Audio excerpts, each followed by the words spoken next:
Ladies and gentlemen, welcome to Tidal Championship Wrestling, Silent Nightmare 4, Wake Up Screaming!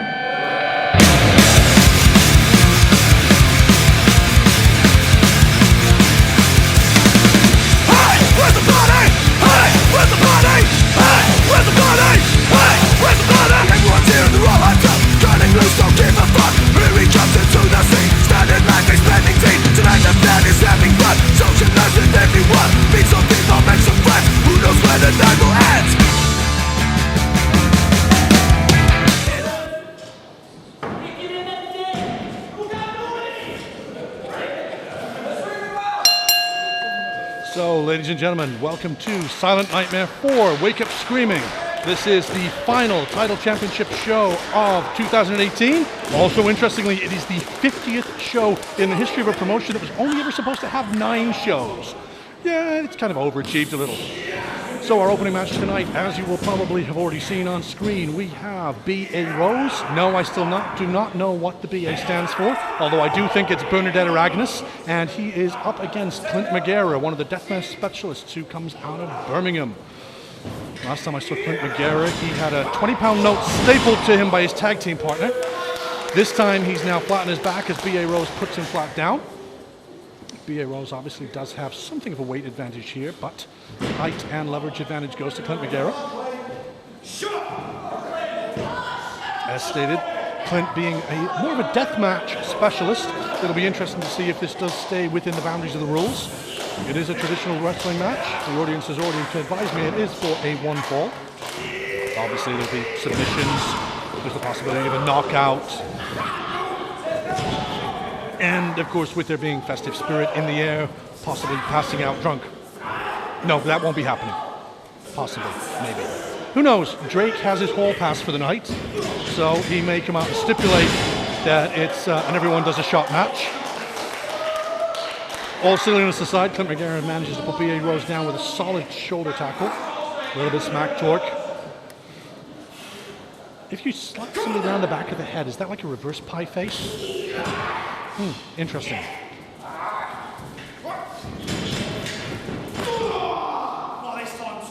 B.A. Rose trying with a shoulder tackle to no avail. A little bit of jaw jacking. Clint Margera gets his turn.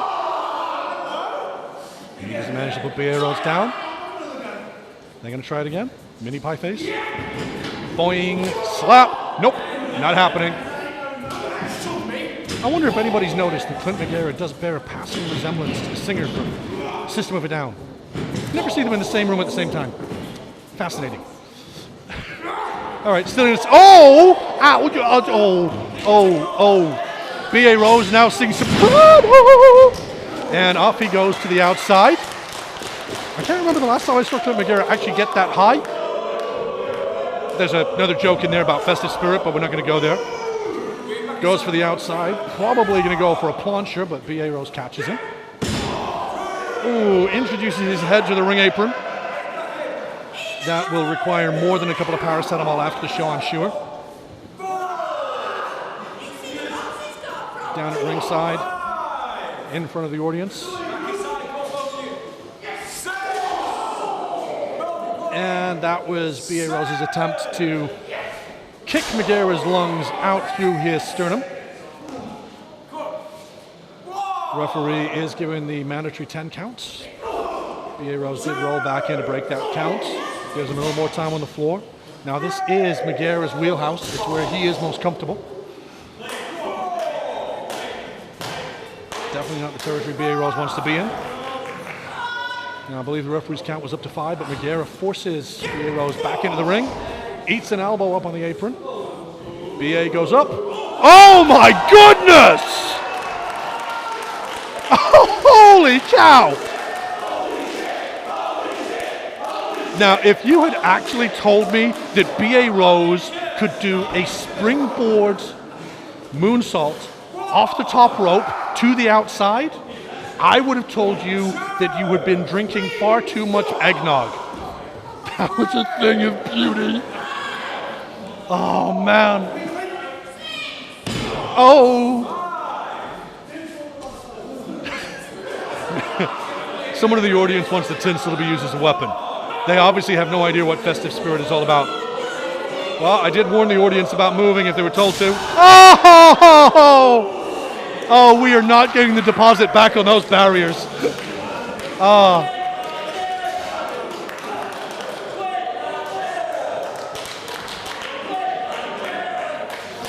Right, well, somebody definitely is not feeling particularly festive right now. Margera is slowly stalking B.A. Rose around the ring, and Rose manages to force a break in the, well, not exactly the traditional manner, and Margera gets introduced to the ring post. Now they've been introduced, of course, Margera will have to buy it dinner, take it out for a drink, and then possibly meet its parents. Oh, wait, it wasn't that kind of introduction.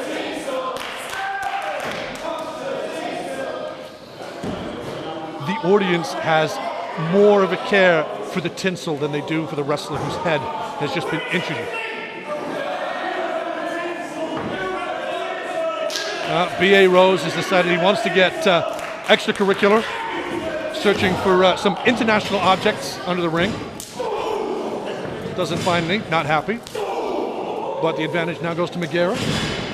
Nice snapmare takeover. And a beautiful running diving forearm. Oh! 2, says the referee. Kick out by Rose.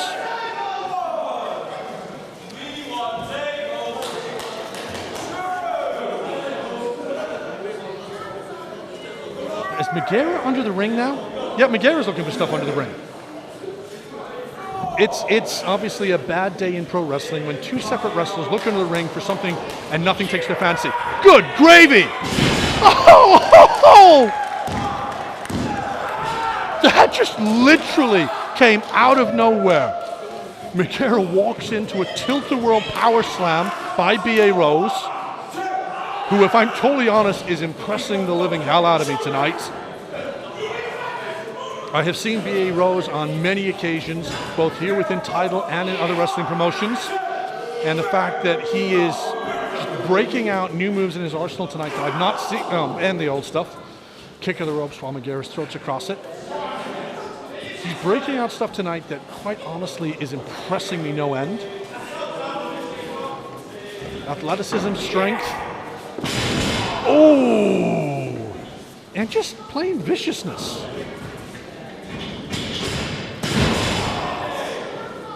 Is that enough to do it? And no. Kick out at 2 by Margera. Now B.A. Rose, for all he's shown me so far tonight, really should be pressing the advantage right now. He has Margera on the back hoof, foot, whatever, so to speak. Oh, and instead of capitalizing on it, he's now trying to trade forearms with a man who, as I said earlier, the last time I saw, he had a 20-pound note stapled to his, in inverted commas, inner thigh. Oh!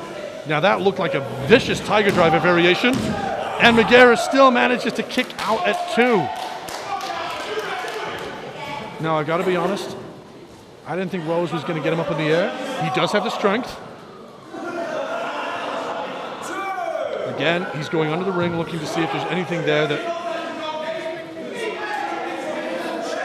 Now, whilst it is a festive event, this is under traditional rules. Any use of foreign objects will, by default, gain a disqualification.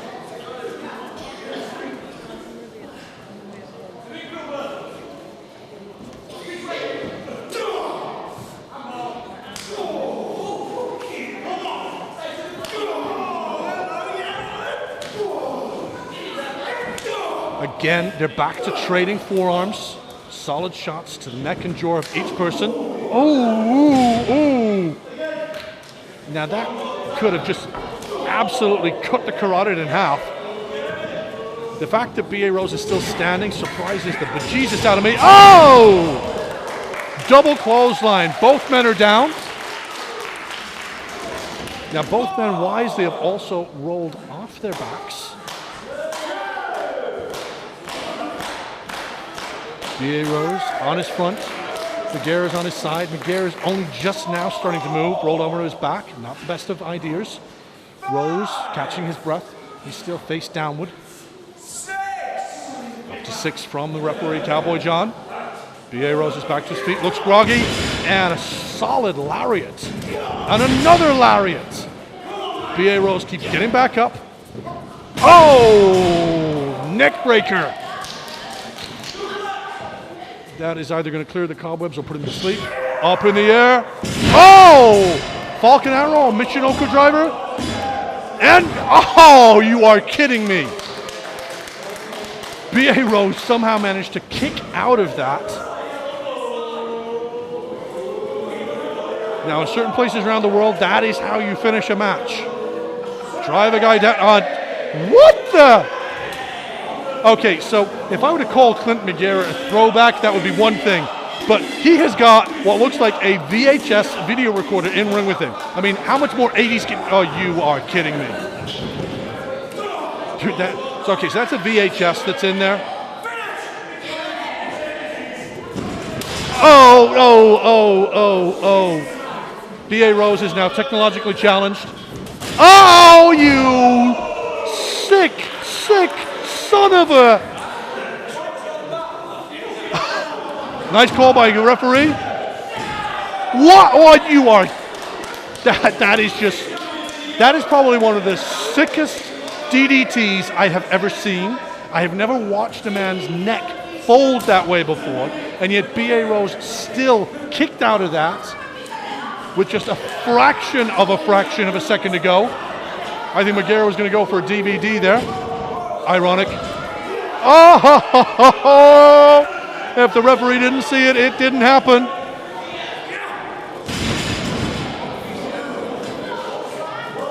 You are kidding me! That's 1. That's 2. Oh!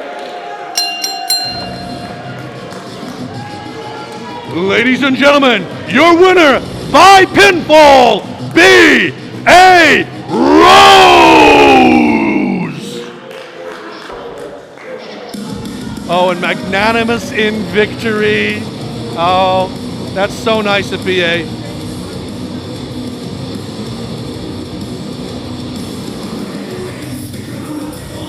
Right, there really isn't much to say that needs to be said, really.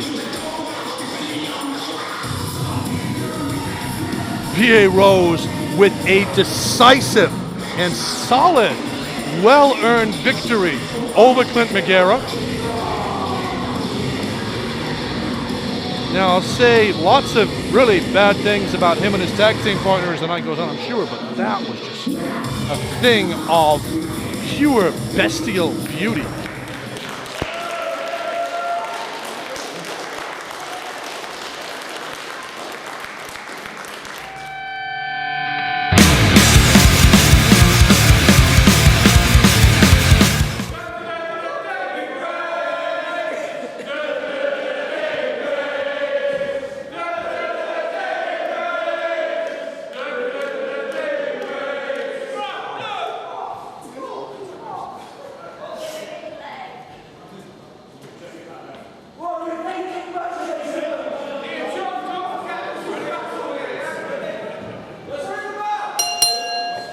So our second match of the night is underway. Sana Dursun in the black leggings and David Graves in the blue skinnies, swimming trunks. Now, for the record, Sana.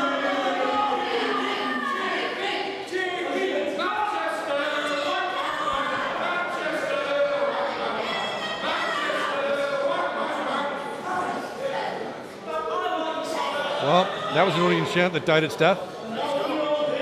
So Sana Dursun, obviously from the wrong side of the M62 corridor as far as people in here are concerned. Strange how the Leeds audience is always very, very pro-Yorkshire. You'd think that there was something special about Yorkshire. It's Cumbria but with an attitude. That's all it is. It's a place where the sheep are more scared. I am making those comments for the benefit of the person who sat next to me. because she's just dying to punch me as a result. Anyway, I'll get back to what I was talking about. In ring. Oh, beautiful single leg takedown by Dave Graves. Rope break being called for by the referee. Sonny Dursun managed to get underneath. Sonny Dursun looking in phenomenal condition. Absolutely stunning physique. Seems to be a common trait, actually. A lot of the people who arrive in Tidal from the Northwest. Refer you to the last show when Sheikh El Sham, not Sheikh Isham as I kept calling him. That's what my notes said, honestly. One of the Preston alumni. Whereas when you look at most of the guys from West Yorkshire, they do tend to have appear to have hit the pies. I'm not saying that they don't have the musculature there as well, but you know.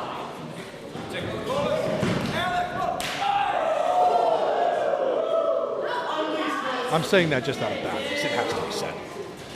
If I looked half as good as Dave Graves did in my underwear, I would walk around in it constantly. Anyway. Chop for chop. On the Richter scale, I have to give Dave Graves the victory on that one.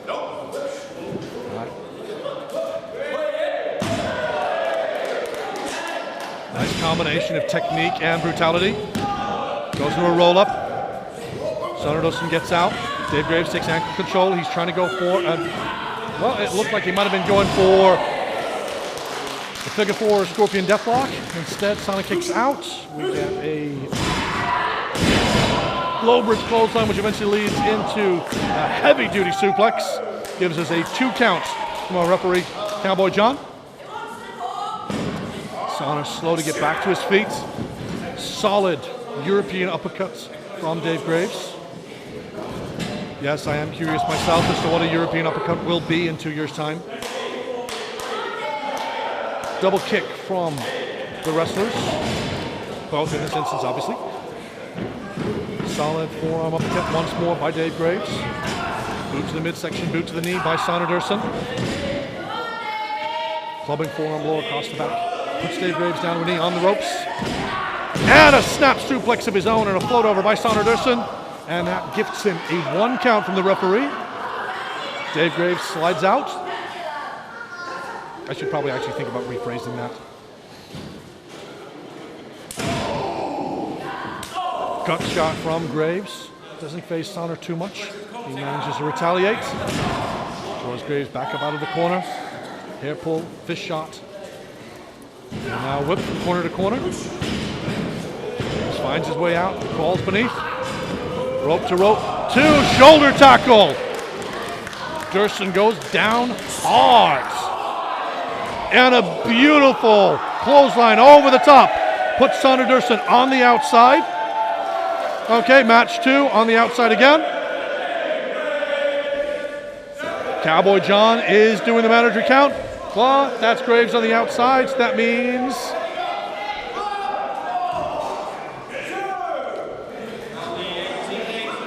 count restarted. Attempt by Dursun to introduce Graves' head to the canvas.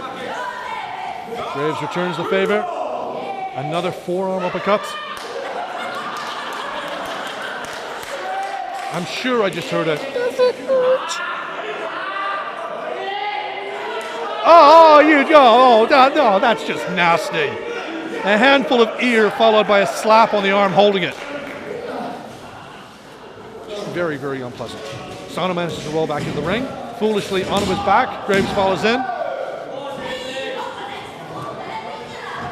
Lateral press only garners him a 2 count. Coming forward again to that back and another forearm. Very, very physical style from Graves. Likes to call himself the 80-minute man. Reference obviously to the joys of rugby. In my opinion, the wrong kind of rugby, but hey ho. We're in Yorkshire. His kind is probably the kind that everybody else here likes.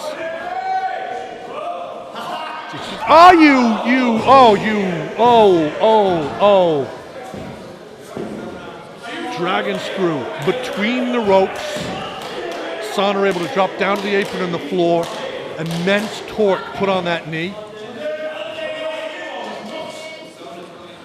If you've ever twisted your knee, trust me, what just happened to Graves is like that multiplied by 100. That's the, oh! Sweeping kick to the back of the knee by Dursun. That's the kind of thing that necessitates a knee brace. Oh! Another dragon screw leg whip. Middle of the ring. Dursun getting a lot of torque on that. Kick to the thigh. Oh, and slamming it down into the mat.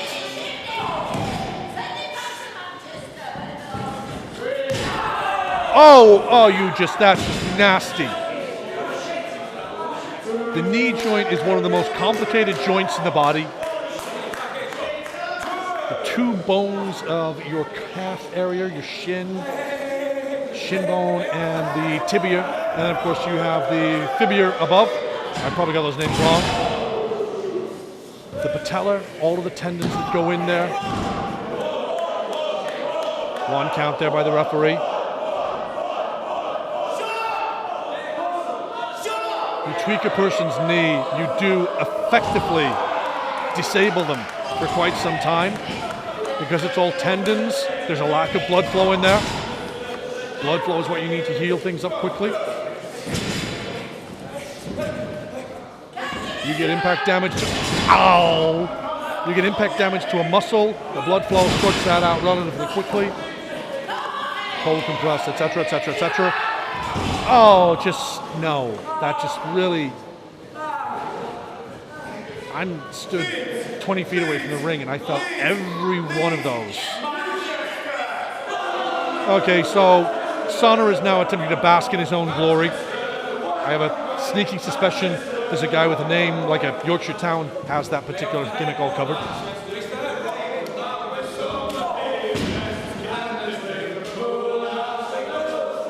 Dave Graves now on, I was going to say the back foot, but he only has the one working foot right now.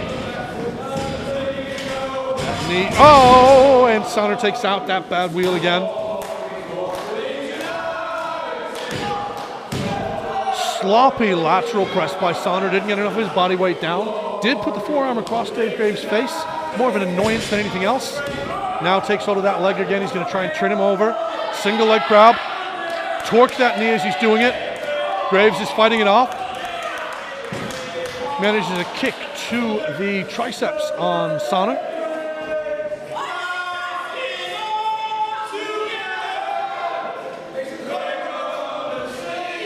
Manages to bring Graves back up. Graves, beautiful counter. Pick up, and a beautiful standing suplex. Now, if Graves were feeling his oats right now, he'd have floated over and gone for a pinfall with that. Hasn't occurred in this instance. Sana, meanwhile, flat on his back. He was just waiting to be pinned. He's managed now to roll over.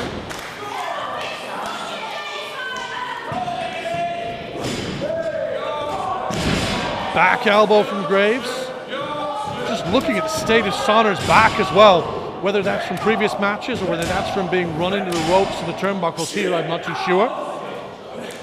I can guarantee you that's hurting. Into the turnbuckle. Graves in with a shoulder tackle. Lands on that bad wheel though. Oh! Exploder suplex. Sana, center of the ring. Graves is now... Graves, I don't think should be doing this. He's going to go for the high rent district. Manages to make it up. He's up on top. Is he feeling froggy? No! Hail to the king, baby.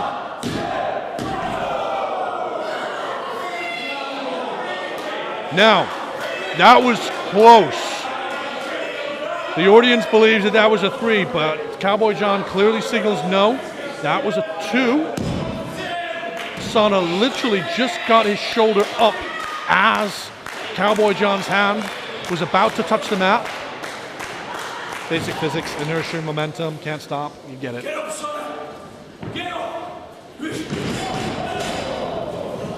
Sana shows his agility, manages to leapfrog a charging Graves. Standing dropkick with a... Oh, good gods!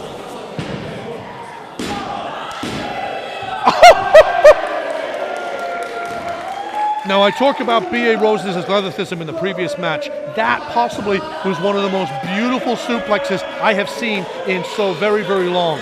Dave Graves is not a small guy by any stretch of the imagination, and to actually pick him up and throw him like that, the fact that Graves got up from that surprises the living hell out of me. Dursun now runs into a back elbow from the corner. And another beautiful suplex from Dursun. Oh, and Graves manages to find his way out at 2. Sana switches legs, grabs hold of that bad wheel, and he manages to get it over. Floats over into a single leg crab.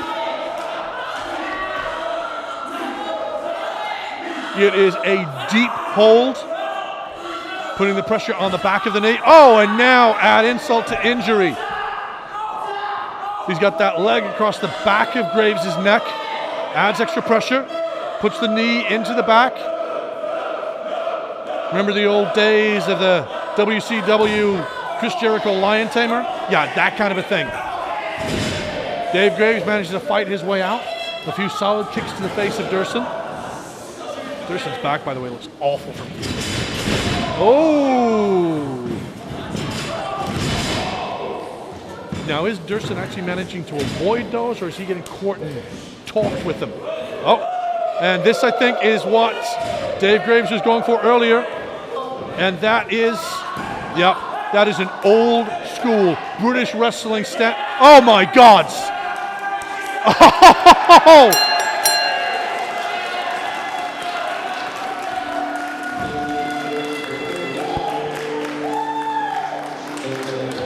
Ladies and gentlemen, your winner by submission. He is the 80-minute man. He is the grafter, David Graves.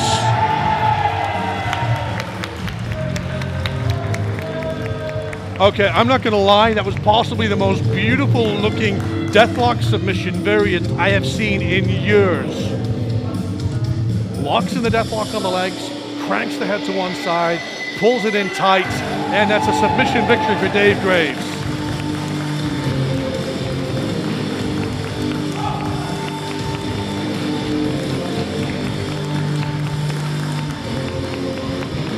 It's live.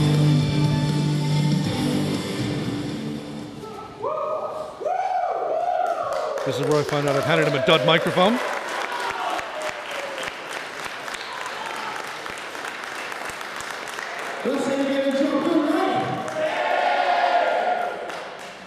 You know something?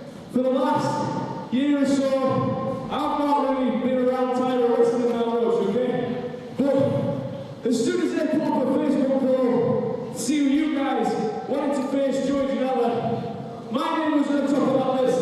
But you know what? That means a goddamn lot to me, so thank you very much.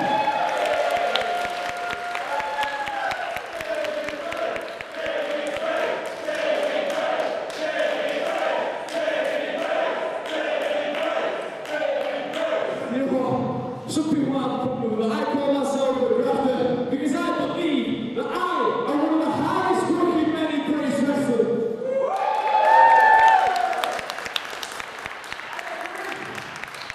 February this year, my boss told me, Dave, we're closing the company down. So you know what I did? I put everything that I have into professional wrestling. All my money, all my time. I sacrificed a lot of things. I lost people in my life that I care about. That's because of this business. So you know what? I won't change a damn thing for the world, okay? We all know that tonight there's a championship match. It picks Rampage Brown. Exactly. Rampage Brown against H.T. Drake. Now,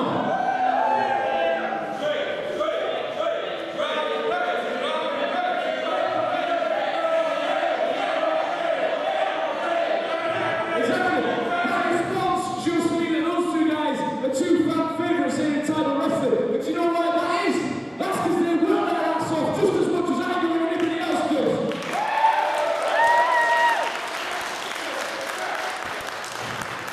So you know what? On February the 4th, is that right? 9th. The 9th, I think. 4th or 9th, one of the two. February the 9th.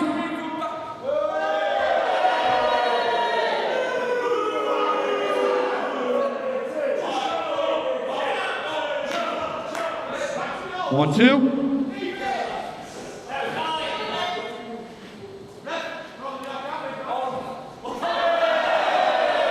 It's on. On February the 9th, we return here to Church in Leeds.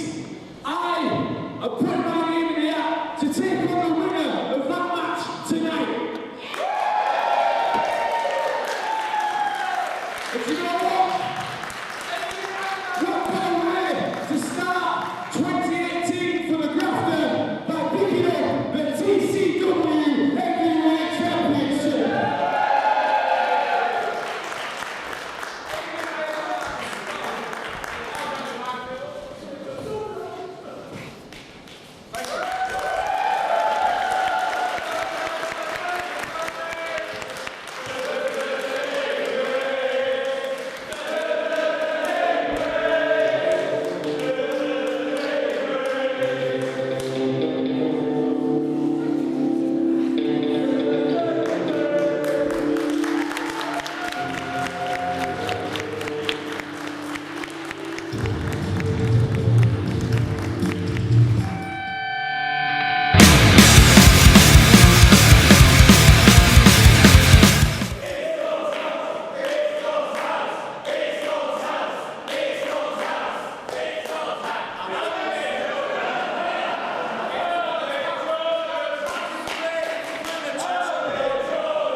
What's happening? What's happening? What's happening?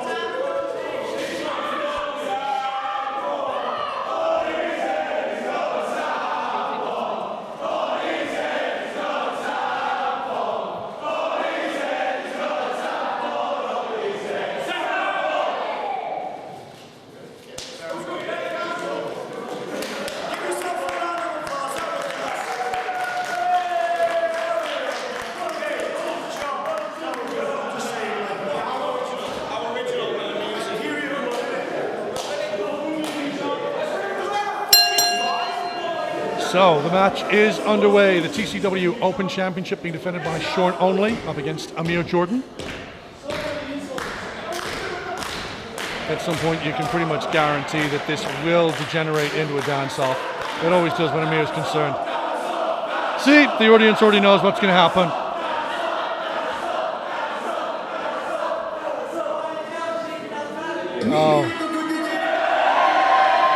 Oh, just no, just no.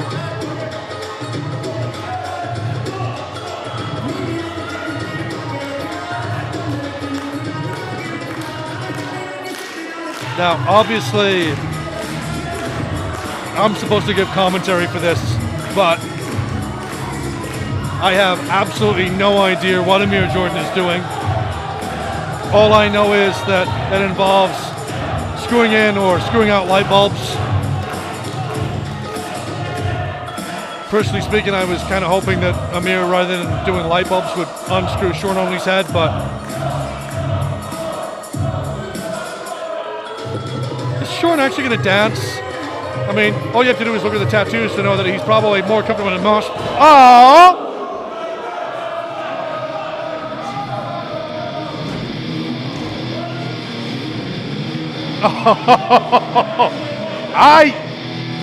I think based on that music, Sean Only done messed up.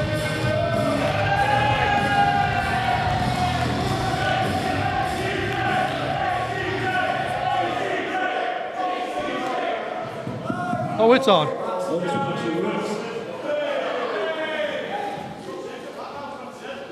So this night's just trying to have a bit of a dance, which I must say I don't entirely condone. and you decide to kick his head. So Mr. Owen, see this? Amir, calm me, just calm down. Give me 2 minutes. So, since I have a hall pass tonight, and I can do pretty much whatever the hell I want, and you and I have had issues in the past, I thought I'd make this a little bit more interesting for you. I reckon we make this a 4-way.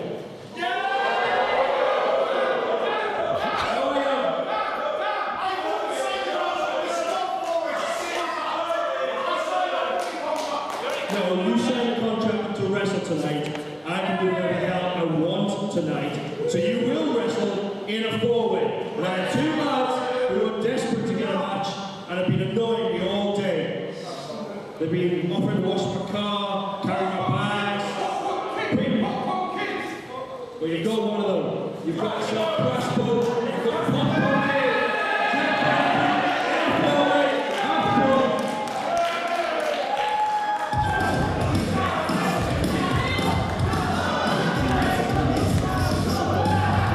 So as per his hall pass, HT Drake changes the complexion of the match. Now, how this is going to work out for the future, we don't know. But we have the Pop Punk Kid, Jake Silver. We have Jack Bandicoot. Together they are Crash Boat, a tag team, and they are now going to compete in a 4-way match for, well, here's the interesting thing. The Open Championship started off being held by a tag team. When it was first introduced, if memory serves, it was held by the Proven. And they defended it as a single tag team belt. Interesting, given what we're going to see later on tonight. So, does that mean that these two are going to work together? Or does that mean that these two are going to work against one another? And their personal histories with Sean Only and with Amir Jordan.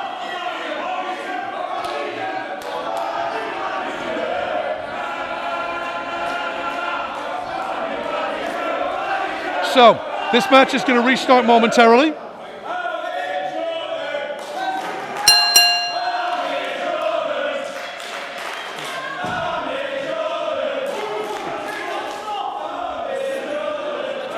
So we have Amir Jordan, who is currently stood looking at the backs of Only, or rather the Pop Punk Kid and Jack Bandicoot. He finds his way through, puts them in the corners, whip on Sean. Oh, beautifully done there by Amir Jordan. A hop and a skip, and he clears it.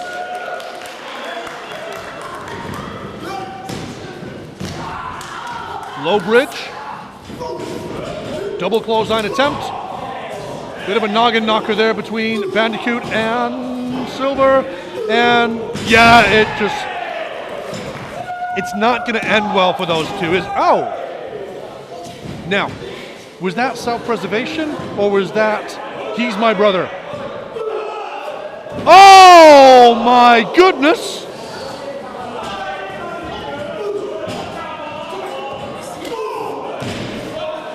Okay, you saw what just happened. Bandicoot is just,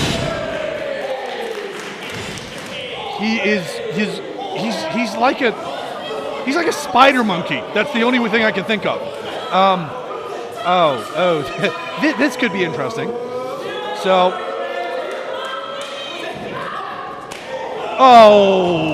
I was actually kind of looking forward to see what was going to happen then. But Sean Only, I'm going to say it once, and I'm going to say it for everyone. The knobhead. I wanted to see what would happen when the Pop Punk Kid and Jack Bandicoot got it on. But it looks like Amir and Sean are doing their best to keep them apart. Beautiful suplex, float over. Possibly taking too long. Standing moonsault. And yep, he gets a 1 count for his trouble. Only breaks that up with a kick to the back. Oh! Now, I recognize that implant DDT. Oh! And, yep, I recognize that double stomp on the back. Okay, so a lot of leniency being allowed by referee Cowboy John. He is allowing all 4 men in the ring simultaneously. Now, granted, this has become a 4-way, so I can only suggest, since the referee is allowing this to go the way it is, that it has become a fatal 4-way.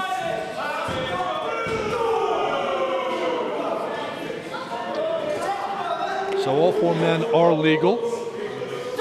Make of that what you will. I know Jack Bandicoot looks kind of young, but... So Jake Silver is trying to get Amir Jordan off that second turnbuckle with a suplex. It's not working. Jack Bandicoot joins in. And now Sean Only picks it up. And I think we're going to have the Tower of Power. Or are we? Double powerbomb from Only. Jordan manages to stay on the top. Beautiful swanton on Jake Silver. Pop Punk Kid is now in a really bad part of town. Sean Only throws Amir Jordan to the outside. Bandicoot looks like he's going to set up for something. Oh, and Bandicoot gets Sean Only to the outside. And that leaves, oh yeah, tag team partners in the ring.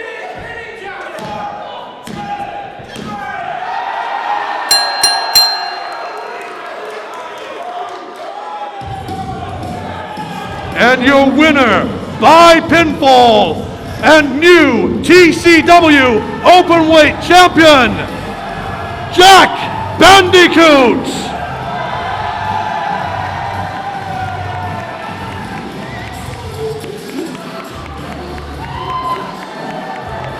Jack Bandicoot has absolutely no idea what just happened. He's trying to check on his tag team partner, only he put a little bit too much weight across his partner's shoulders. Referee Cowboy John was in position, and we have a new Openweight champion. Actually, I should correct myself. I'm calling him the Openweight champion. It is the Open champion. Oh, and that is just a beautiful display of sportsmanship from both Amir Jordan and Jake Silver. The Open champion, just to make sure that I didn't get it completely and utterly wrong.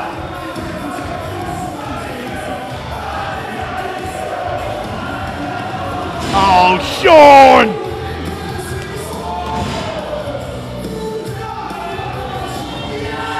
Oh, last caress on Jake Silver.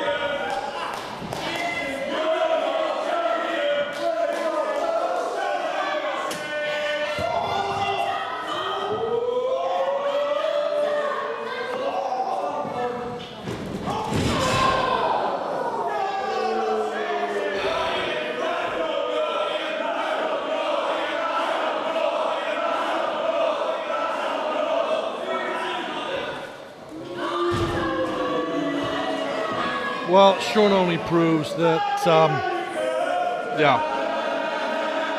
he is nothing but a punk.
So, ladies and gentlemen, our women's championship match is underway. It is a chairs match, as per the request of Little Miss Roxxy to HD Drake. She requested that he utilize his hole pass. Oh! But Lizzy Styles decides both chairs need to go out of the ring. Clubbing blow to the back of Little Miss Roxxy. Just the record, I am slightly distracted by the fact that Lizzy Styles has a new tattoo since the last time I saw her. It is a rather splendid piece of work. Head scissors takedown by Little Miss Roxxy. Ruski. Wait, that's somebody else. Scorpion splash into the corner. Follows up by snapmare from Roxxy. And a beautiful senton. That's going to force the air out of... Oh, one count. I was going to say force the air out of the chest of Lizzy Styles, but she recovers immediately from it. Ow! Oh! Single leg shotgun straight to the side of the head. That is just ultimately unpleasant. We may be in church, but you do not want your bell rung like that. You're welcome. You can have that one for free. Whip into the corner, follows up. Forearm shots to the chin. I have a sneaking suspicion that's slightly partisan audience. Earlier on tonight, they showed their love for being a Yorkshire crowd. Well, you know, Roxxy may be from Newcastle, but the problem is that Lizzy is from Liverpool, and she's the wrong end of the M62 for most of that liking. Crossbody. Doesn't result in anything except to annoy Roxxy. Oh, that's just a nasty cover. Crossbody, most times you'll see it's the elbow or the forearm in the face. This time, Lizzy decides that it's going to be her knee. You get that kind of weight, just pressing down on the temple, pressing down on the eye socket. Lateral press, traditional. Hook of the leg. Lizzy does get, I believe that was a 2 count according to referee Cowboy John. Handful of hair to pick her up. And a snap suplex. That's going to punish the lower back. And again, that knee to the temple by Lizzy. Just really plain old nasty. And again. And it just speaks to how much disdain Lizzy is showing for Roxxy right now. You'd expect her to speed up. You'd expect her just to keep taking it to her. Throws her to the outside. Out to the floor. Now that's where the chairs have gone. And, oh, we had introduced to the apron. Roxxy fires back. And introduces Lizzy to the more unforgiving part of the steel. Oh! Forearm to the sternum of Lizzy Styles. Face into that ring apron once more.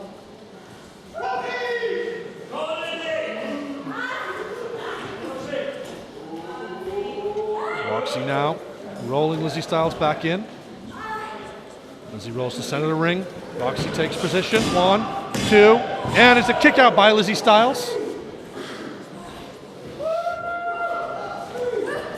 Another lateral press, hooks the leg. 1 count from our referee.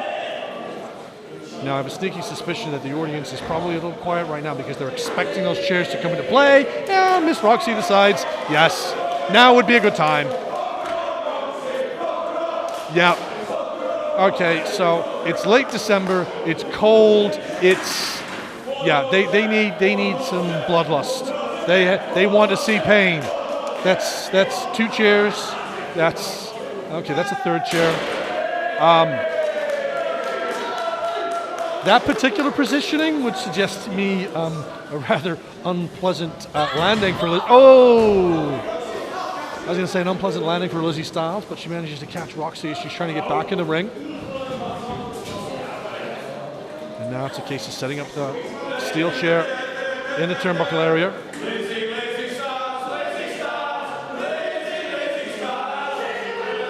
That steel chair is in position. forearm shiver.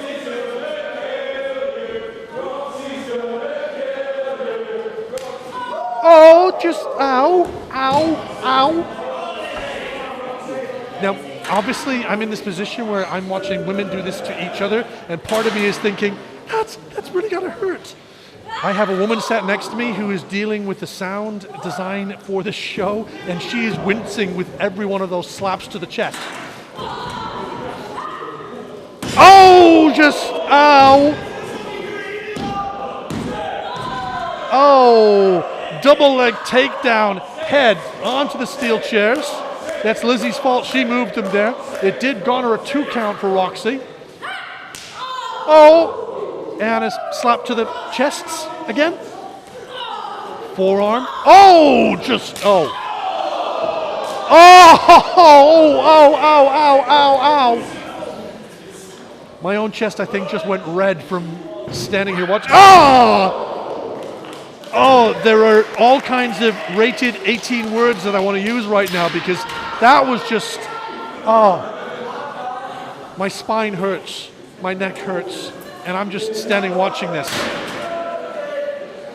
Well, Roxxy did want chairs involved in this match. Oh! Oh, oh, oh.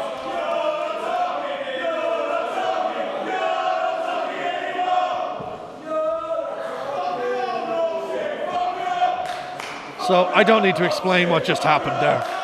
That should be obvious for everyone. Oh, facebuster, middle of the ring. Rolls her over, hooks the leg. Oh, you are kidding me. Lizzy Styles has just had her face driven into a steel chair in between the top 2 turnbuckles. She has then just had her face driven into the mat. Oh, and a beautiful suplex. Doesn't garner the 3 count. Roxxy is favoring her back. She's favoring her midsection also. And if Roxxy's doing that, then you have to believe that she is hurting. She has an incredible core. Outside of the wrestling ring, Roxxy does pole for fitness. She does yoga. She is incredibly, incredibly strong in the core department. Yeah, I could have worded that better. And 2 counts, says referee Cowboy John. Lizzy Styles is not happy with that. She hasn't done enough yet to put Roxxy away. Now, we haven't seen much use of these chairs, even though they're legal. And typically, when I said that last time, Roxxy decides to bring them in. Now I say that, Lizzy decides it's her turn to get the chairs in. Chair in the middle. I'm going to suggest that that's probably for a DDT. Then again, a nice suplex would probably work. It's like I'm reading from a menu. I'm not, honest. I'm just thinking what I would do if I were in there. Actually, what I would do if I were in there would be get out of there and run. Yeah. Oh! Oh! Call that whatever you want to call it. Oh! Okay, so Ace Crusher, Stunner, RKO, Diamond Cutter, 3/4 Face Slug, Bulldog. Yeah, there's all kinds of different names you could use. Roxxy's just waiting, she's waiting, she's waiting. Code Red! Oh! Ladies and gentlemen, your winner and new TCW Women's Champion, Little Miss Roxxy!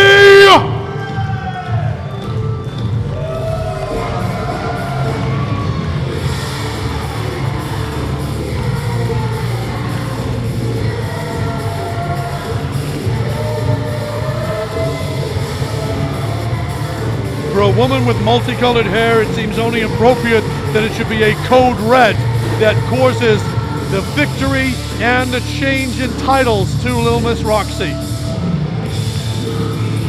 Now, Lizzy Styles has been a valiant champion, and I'm sure some point early next year, she will probably be in line for a title rematch. But at the same time, Little Miss Roxxy does have unfinished business with Lana Austin, who couldn't be here this evening because of health issues. And sportswomanship by both Lizzy and Roxxy.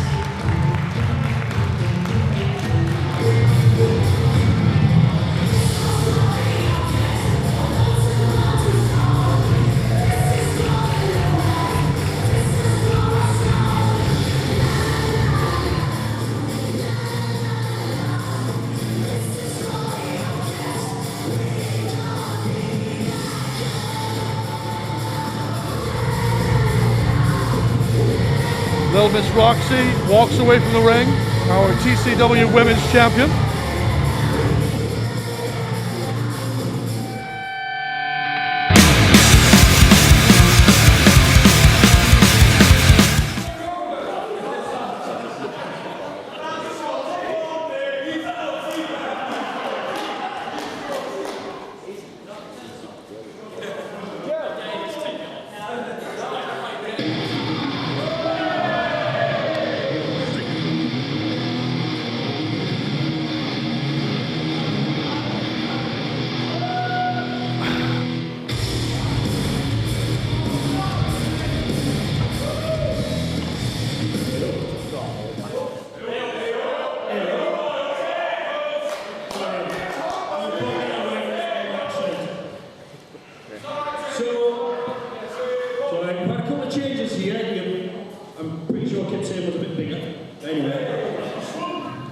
So, seeing as I'm basically having a bit of fun tonight, who would like to see these guys have a little fun as well?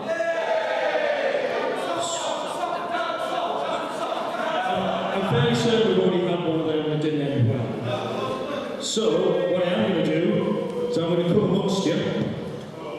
Oh dear. And what I'd like all of you to do is to put a little bit of your drink in here. Just a little bit. just a little bit.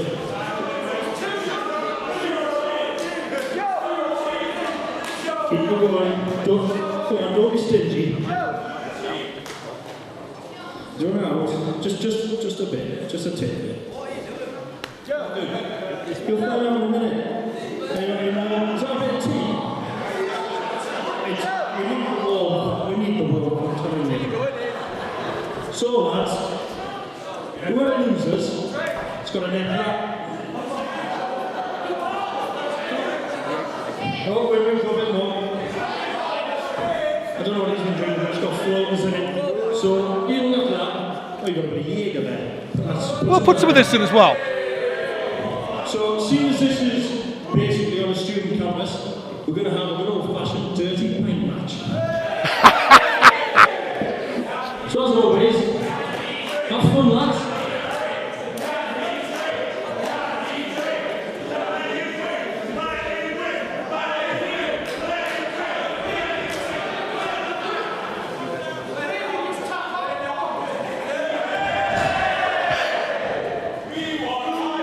John?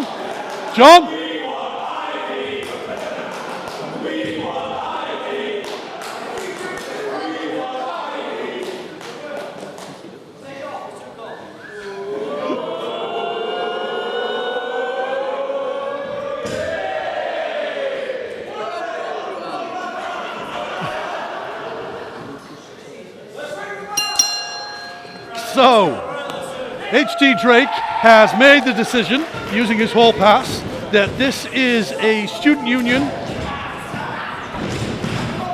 dirty pint match.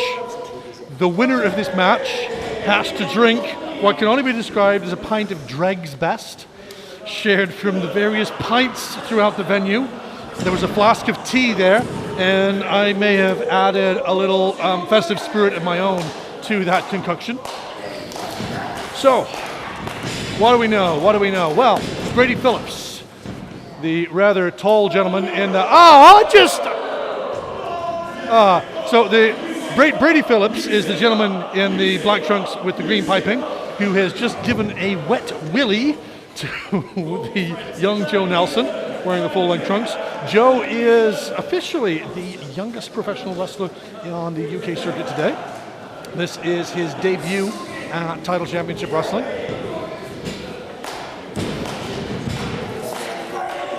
Now he does obviously give up not just an age advantage, experience advantage, but a size and weight advantage to Brady Phillips also. So Brady probably stands legitimately around the 6 foot mark. Oh! Petulant child. Petulant child.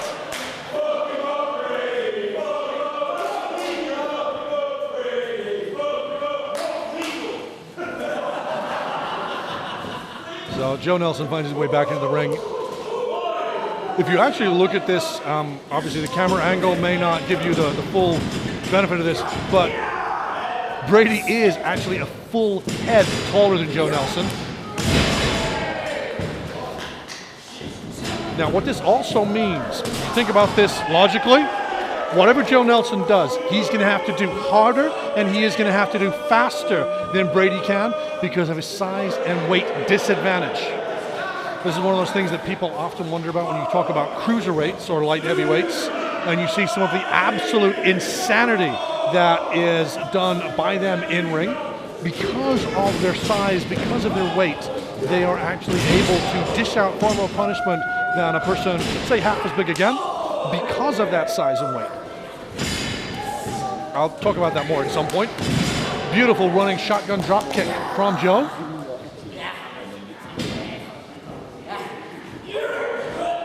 Goes for neck control. Brady throws him off to the ropes. Wheelbarrow attempt by Joe. Oh, that was. I'm going to refrain from making any jokes about, that being a child in the ring. Joe knew exactly what it was he was signing up for when he came here. Brady, however, I'm not going to say so much he lit him up, but he just totaled him in air. And whilst it would be easy for me, lateral press, 2 counts, while it'd be easy for me to joke about Brady Phillips being exceptionally pale, I mean, I'm not saying that he's a White Walker, but, yeah. He probably looks good under the neon light of a bar, although I imagine that light reflects off him and it attracts moths. Brady, okay, so yeah, he's pale. He's not a redhead, I think, but he is exceptionally pale. But if you look at him, he is also cut. I mean, this guy is ripped.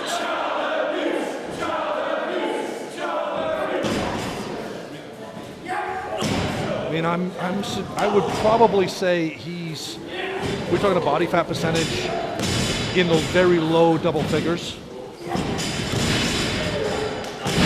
Now, Joe, on the other hand, given that he is, he's not reached the age of majority yet, so he is still growing, he is still developing.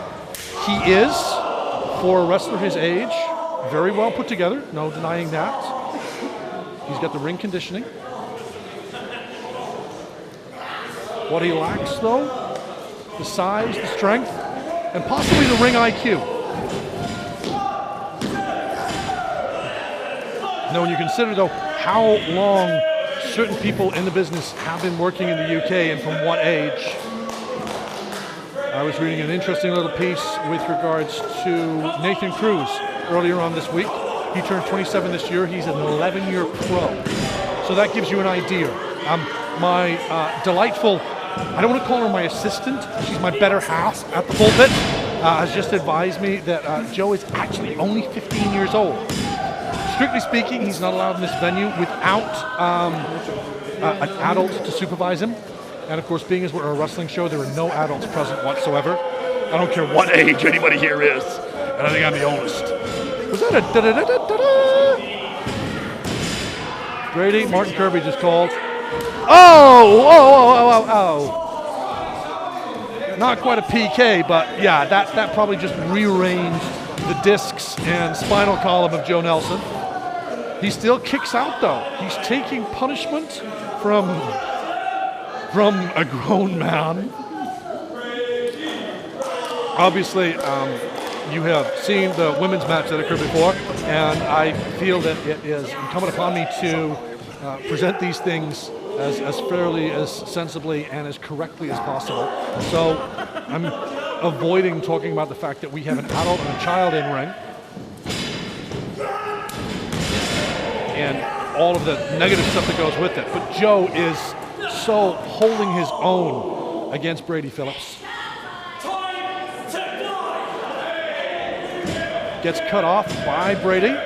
Pop up. Oh my goodness! Oh my good gravy! I have no idea what Brady was trying to set up there, but Joe just flips it around. That was just, oh.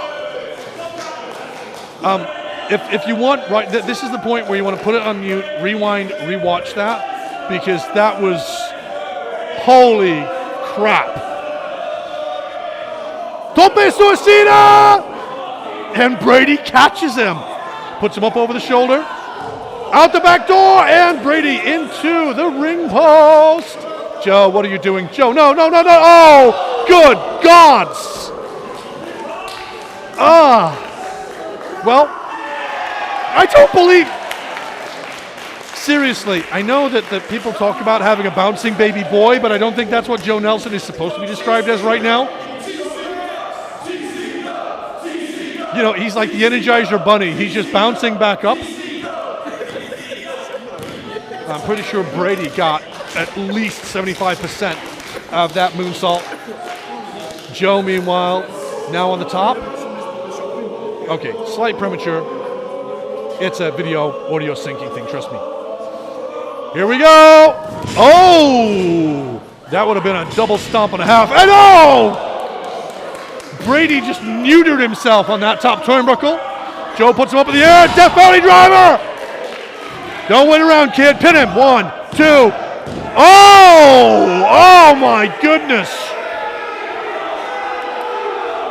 Now, that is just,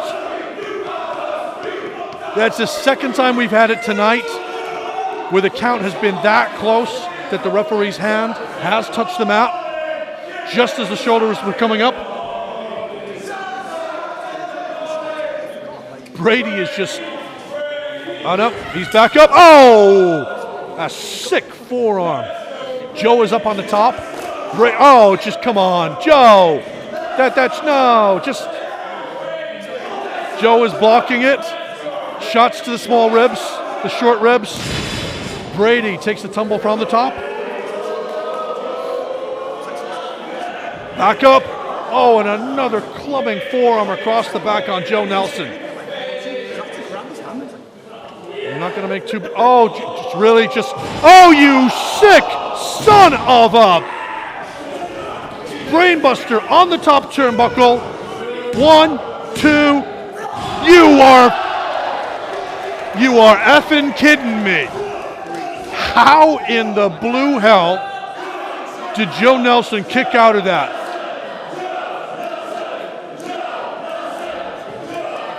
Granted, taking moves like that, taking risks like that, you know, his career may be very, very short-lived, but damn!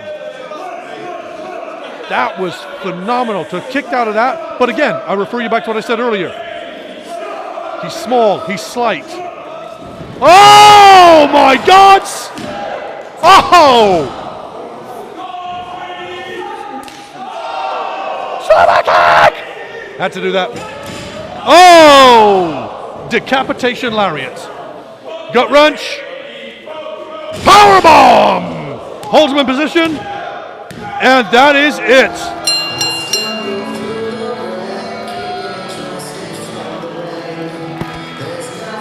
Ladies and gentlemen, your winner, the best kept secret, Brady Phillips.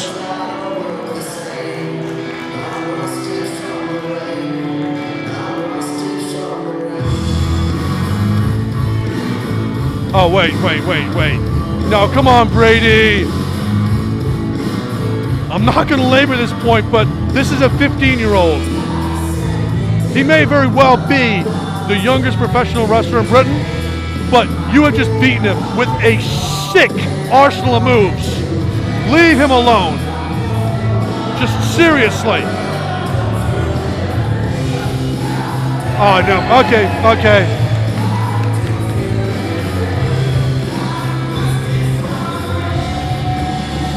I will accept it. I was wrong there. I judged him too harshly.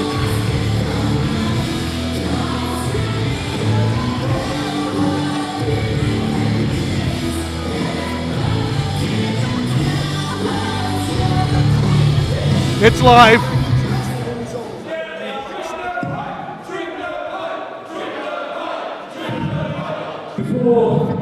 Before we get down to that,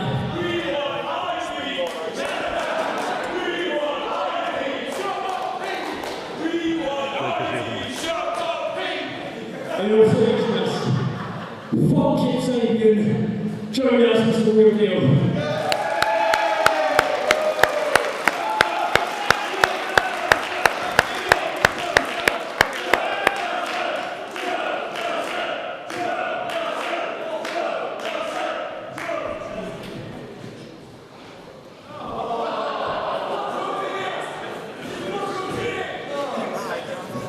You know, we've got a beautiful venue here, and I think if someone underage was caught drinking this, we might not be able to come back here. So Joe, you're a hell of a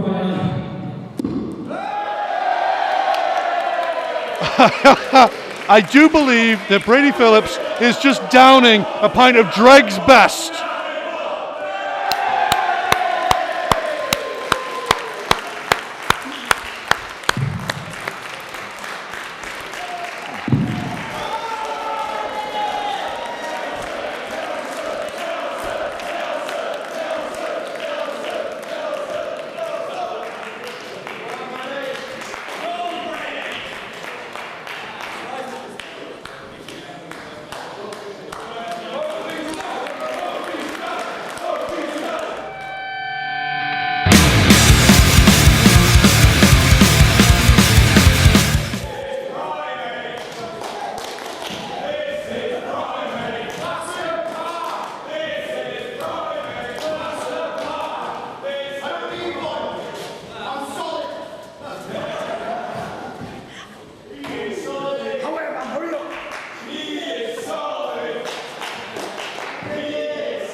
Live mic.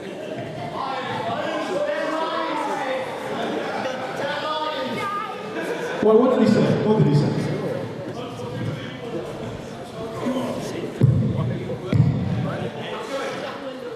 You know, we're friends. We're pals. And we feel that, you know, 2 of 1 is, you're a specimen, but I think my friend EG Warrior has got something to say.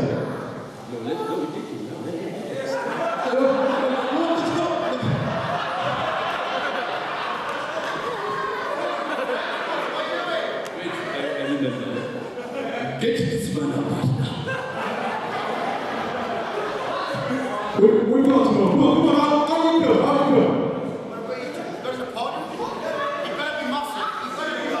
So, usually by this point I would have rung the bell, the match would have begun, and there would probably be a sweet rendition of the Lions' Sleep Tonight as Primate just completely and utterly obliterates people. But apparently the Lion Kings are absolutely adamant that the Primate needs a tag team partner. So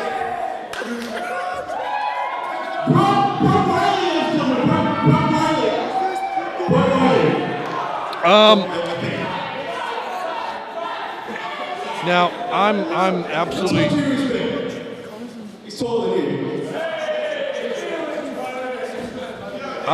I think Primate quite possibly has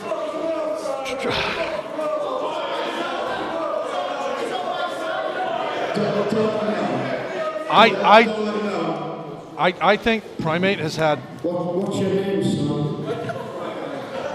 Brad Riley. Brad Riley.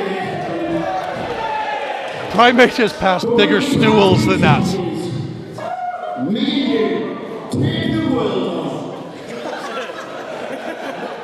Me and you, next step against the Hardys. That's the move.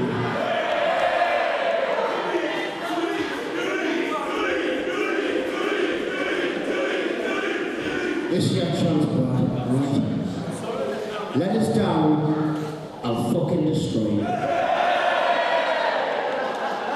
Okay.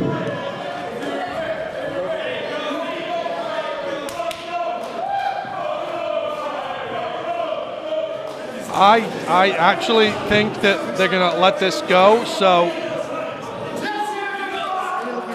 if Cowboy John says this is a go, then I'm going to ring the bell, and we are going to have...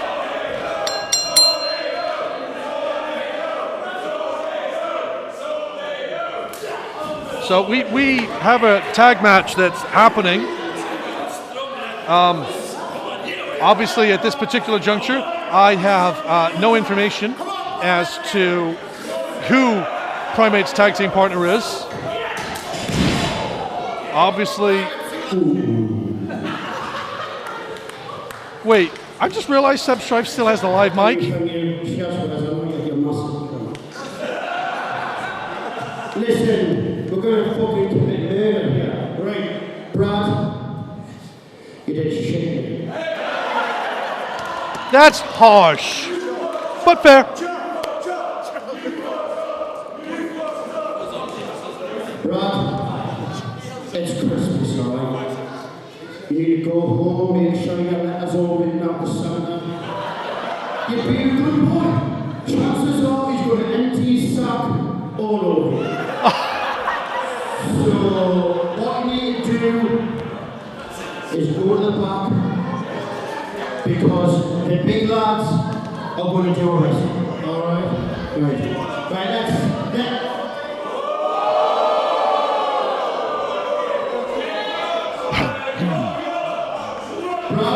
Brad, I'm really excited. Big moment. In front of this sound crowd, you're getting excited. So, you're going to get the first one for free. Touch it again, I'll make you a woman. Alright? Go home. You do well. So lads, what we're going to do, we're going to...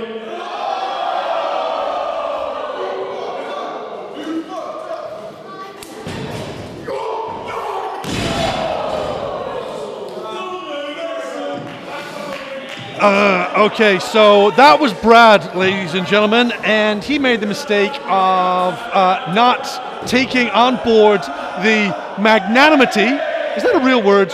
The magnanimous nature, shall we say, of the Primate.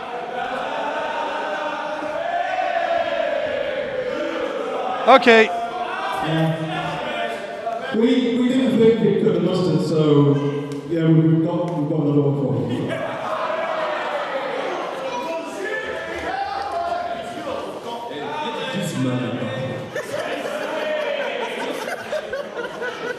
So apparently there's what is this some kind of like celebrity this is like wrestling auditions? Hey, Ollie, is this Rampage?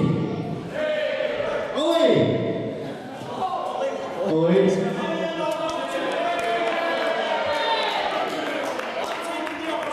Now I shouldn't I shouldn't mock, but this kid literally looks like he's wearing his swimming trunks. He's wearing his swimming trunks and... My name's Ollie White.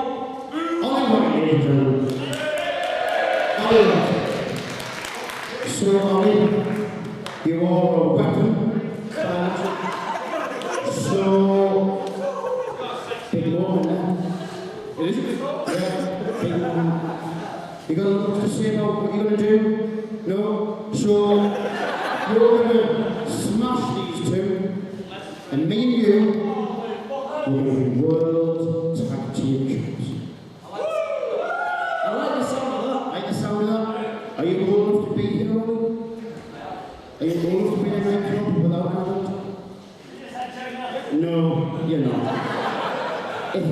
dies, we're all going to prison. If he dies, he dies. Right, Ollie, it's a big moment. You're not going to let us down, mate. You won't let me down. You're ready. You're ready.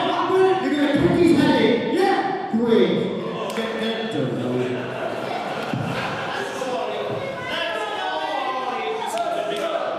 Let me at him. Let me at him.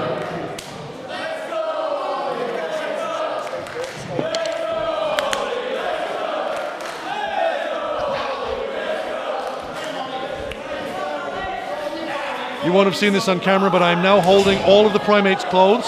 I can tell you that scent of Primate is a wonderful thing. Oh wait, he left his wallet in the pocket. I have the Primate's wallet. Actually, are you thinking that the Primate uses money?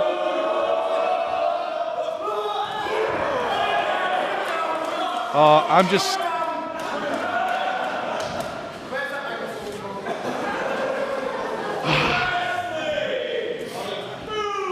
Ollie, I just saved your fucking life, son.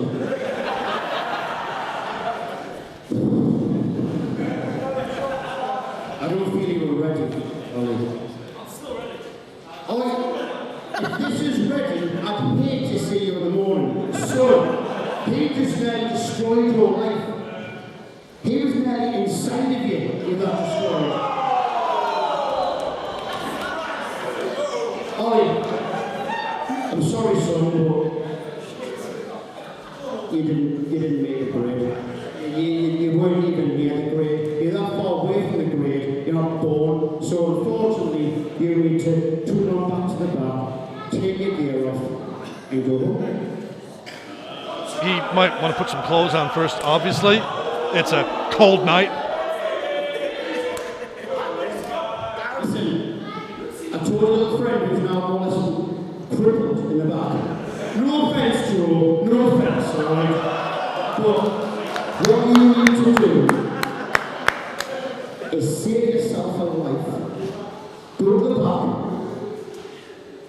and just be safe. So just be listen, enjoy Christmas, because if you keep it out, it'll be your last one. So go. Go. Alright? Go.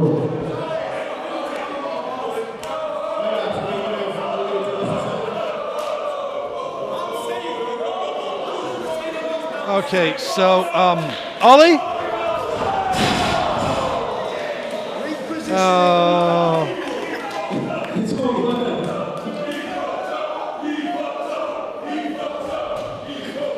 Well, that means that the Primate is now just in his trunks and boots. It's, yeah. Unless anyone else wants to do it, wants to tag, go to the Primate, chat to the TCW Championship, tag him.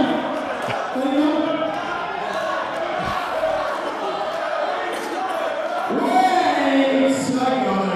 Oh, really? Come on. 3 is like magic number, isn't it? Sorry, Jim. Sorry, Brian. Hey, you do. Keep the belts, do it. Okay, no way. Get this back.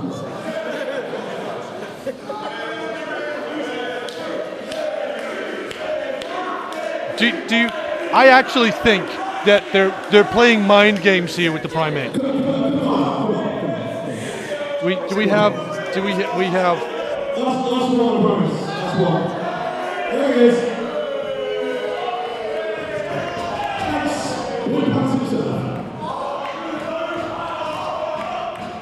Once upon a time, I would do. Let's give them a nod, lads.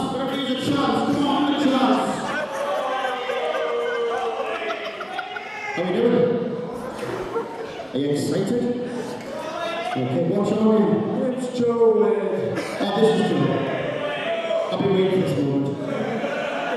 Ladies and gentlemen, Joe Wade.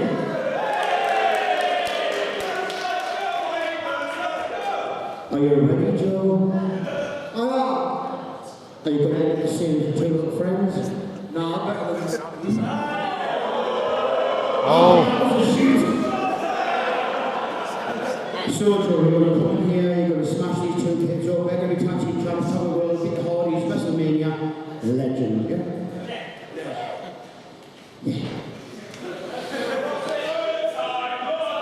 Do your stuff, Joe, do your stuff.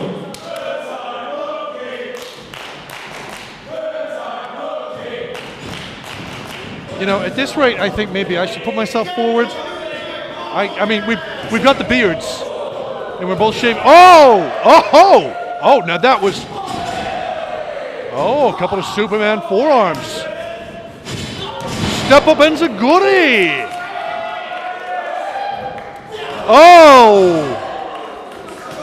Beautiful. I don't want to say it was a V trigger because it's not, but. Okay, so there's no denying that. Okay, I'm gonna just stop myself there. I'm gonna take back everything that I was about to say because this kid is obviously. Okay, so he may be deficient in one or two departments.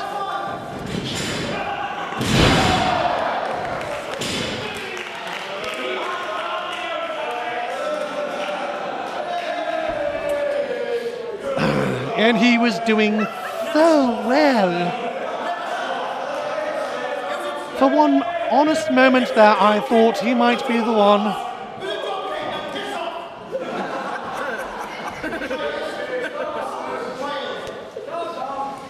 Wait, Primate's referring to him as a child. I mean, we have just had Joe Nelson in the ring.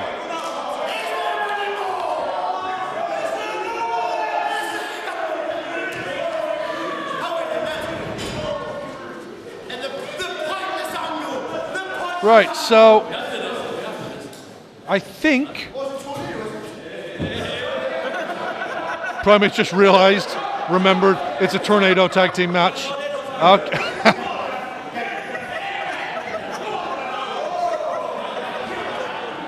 Yeah, Cowboy John is not that stupid. So I would say that a match has definitely begun now. Sebb Strife is on the outside. Primate has a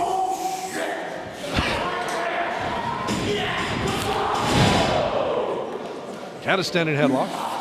Whipped in the ropes, shoulder block. Stops to the ropes. Oh! The Primate may be dyed-in-the-wool brawler, but he can fly if he chooses to.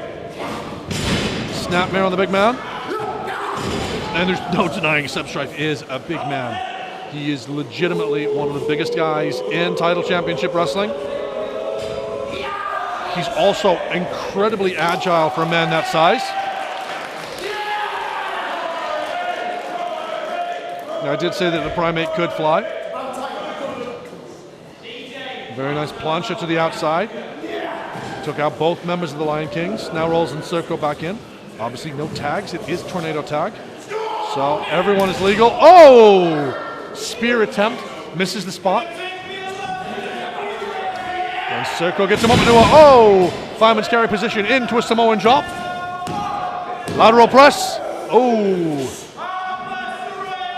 Pop of the hips by the Primate. Gets the Ugandan warrior off.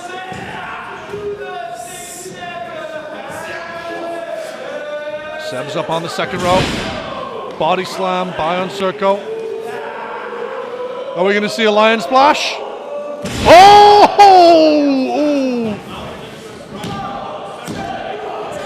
And again, pop of the hips by the Primate.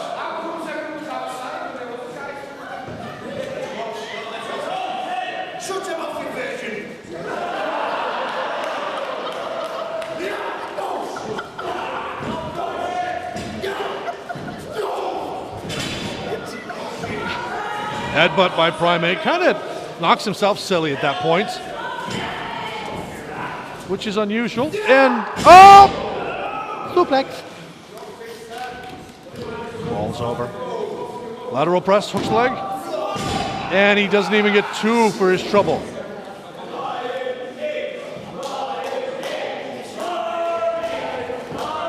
Now remember, this is a match essentially that Prime himself asked for.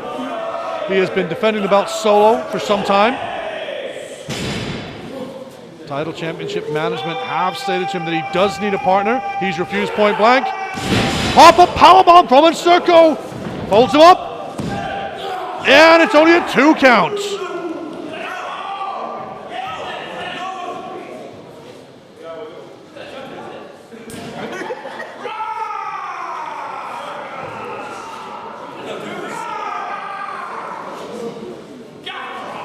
Nsereko just basically cannot believe that he is having to dish out this much punishment to a single person, and they are not giving up.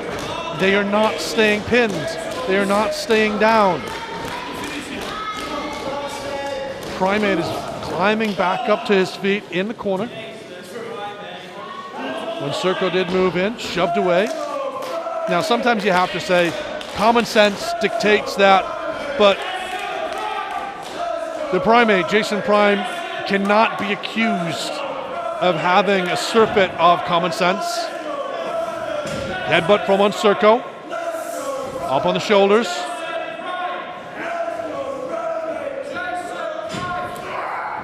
Oh! 1, 2, 3.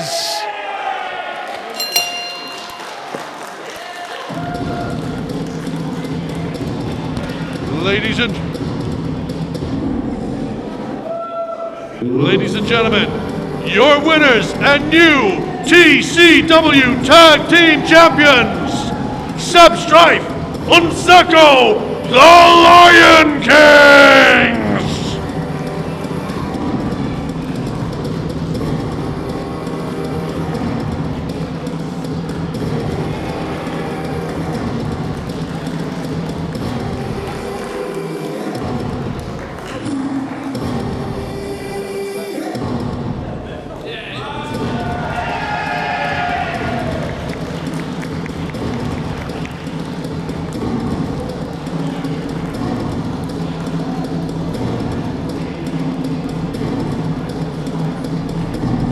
Jake.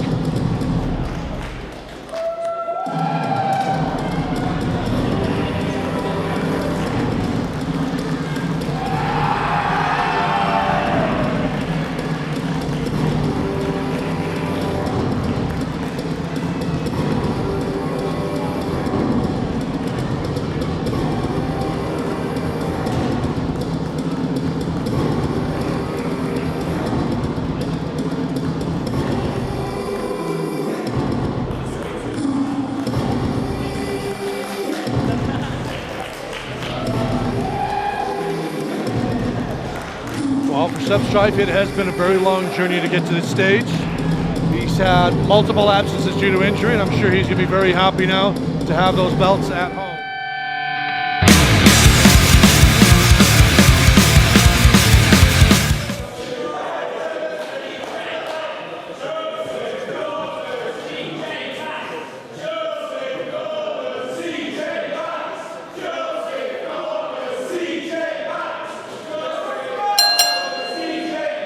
So, as I alluded to in my ring entrance, which you may or may not have heard, this is a rubber match.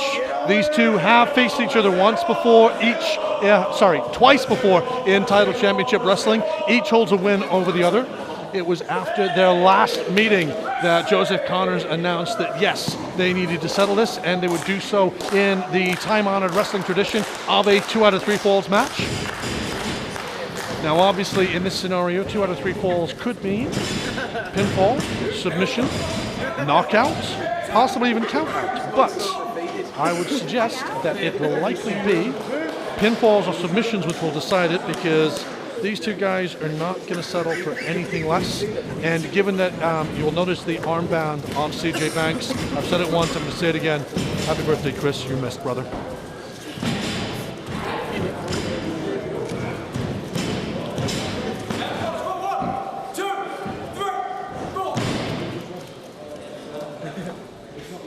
Now, there is absolutely no denying the pedigree of both of these individuals. I mentioned Chris Travis. It was actually the first time that I saw Joseph Connors was at one of the Chris Travis shows in Sheffield 2, possibly 3 years ago now.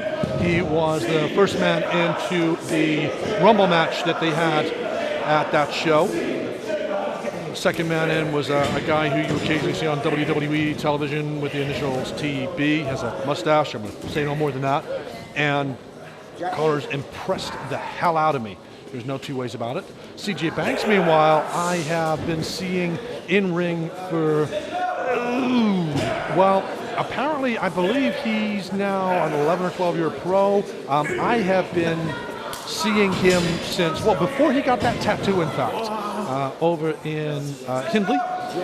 He, along with Chris Travis, with Martin Kirby, Joey Hayes, Jiggy Walker, Danny Holt, El Ligero. Back then, we used to refer to him as a Muppet. Nowadays, he is legitimately, pound for pound, one of the best in the country. Just don't ask him about nightclubs in China or mobile phones. There's a story to go with that. Him and Zach Gibson, just, don't go out drinking with him. That's all I'm saying. Okay, yeah, so I'm whittering on about stuff that's not related to the match, but it's fairly obvious when you're looking at these two. They are very evenly matched. They're both going to be exceptionally methodical. They are both technically two of the best wrestlers in the country at the moment.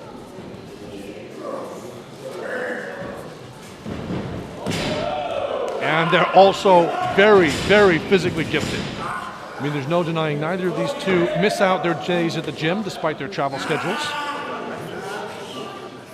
Joe Connors, if I recall correctly, also runs a wrestling school, so he's adept both at handing it out in the ring and teaching other people. Whether he will actually take that methodical approach and try and teach CJ Banks a thing or two. Now he has hand control on the back, holding it into a hammerlock. Normally you'll see a hammerlock utilized with wrist control. Instead, he neutralizes the hand. Oh, and beautifully twisted out by CJ Banks. Rolls through, and that's a beautiful toe hold. Torques the foot, torques the ankle. At this point, you probably got better positioning on DVD or stream, however you're watching it. That leg is pulled back tight. CJ Banks looks to have his shin in behind the calf of JC. Well, we are in church after all. I should call him JC. JC and CJ. Okay. Palindrome. Anyway, the leg is trapped. Forearm across the face. Pulls on the back. He's got CJ Banks has his weight on the small of the back of Joseph Connors. He now has trapped that other leg, and so we are getting to Indian Deathlock territory. Now if he floats back, oh, just nasty. Starts turning that ankle around again, torques it more. Now, if you are an aficionado of old school, oh yeah, I thought we were going to go for that.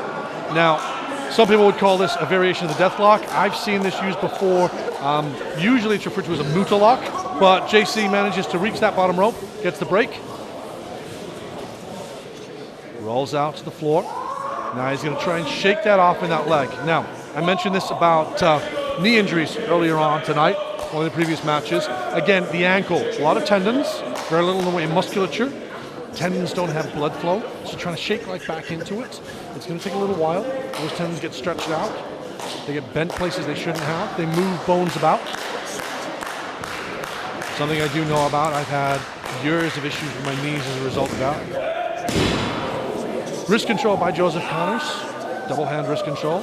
Takes CJ down using pressure to the joints. Drops the knees to the arm. Controls that. Grapevines it from behind. Now putting pressure on the elbow. CJ Banks isn't in a position where he can exert any leverage of his own realistically unless he can roll out of it. Tries to, but Joe brings him back up to his feet. Rolls back around, takes the arm, and again. Takes control.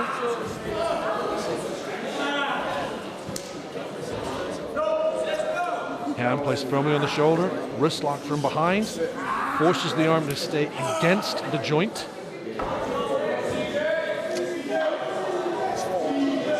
CJ Banks is now going to take his time just to figure it out. Manages to work his arm free. Arm drag, and JC keeps hold of it. Connors holds on to that hold. Again, hand down on the shoulder, on the pectoral muscle. Wrist control on himself, holds that arm in position, keeping it bent against the joint. Solid technical wrestling so far. Back into the corner. Oh, and CJ Banks doesn't make a clean break. Now whips Connors into the corner. Connors leapfrogs, gets out of the way. Arm drag takeover, back to that arm position.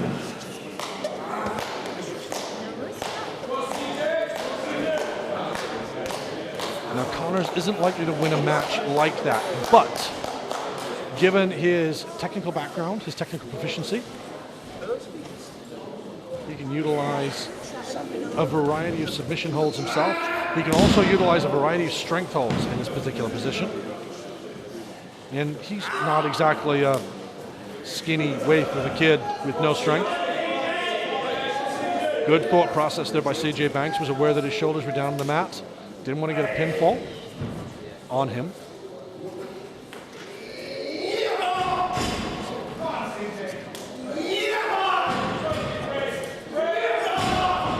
Now, either CJ Banks is going for the Vulcan nerve hold, or he's attempting to weaken the grip on him. Solid shoulder tackle by Joseph Connors. It puts him back down. And again, Connors goes back to that arm. Now, he's not likely to hyperextend that elbow, but if he weakens it up, that means that that left arm is no more of a threat than it was before.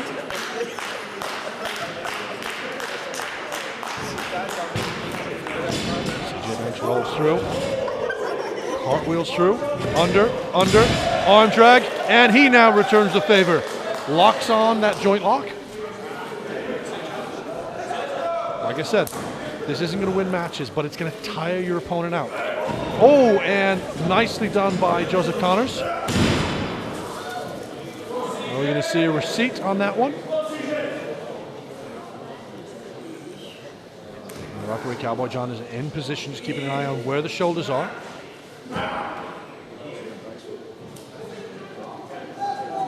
CJ Banks does have one shoulder on the mat, the other shoulder is up, but it's being kept up essentially by the elbow of Joseph Connors. The problem is, of course, if Connors were to roll over and put both of CJ Banks' shoulders down, his own might be down, double count.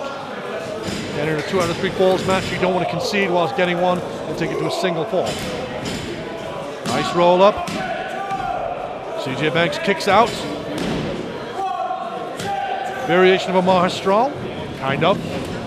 Back to the arm, hooks it, and that might be, oh, very nicely done. The first fall of the contest goes to CJ Banks. Now, at referee's discretion, there will be usually 30 seconds before the contest continues. Both wrestlers currently just taking a few moments to gather their wits. Now, that first fall isn't necessarily decisive, but psychologically, I want a nice show of respect there. Psychologically, that means that CJ Banks now has the upper hand. He can afford to concede, but that also means that Joseph Connors now is on the back foot. He has to rally. He has to control the pace of the match. He has to control the physicality of the match. He cannot afford to concede. Beautiful wrestler's bridge there.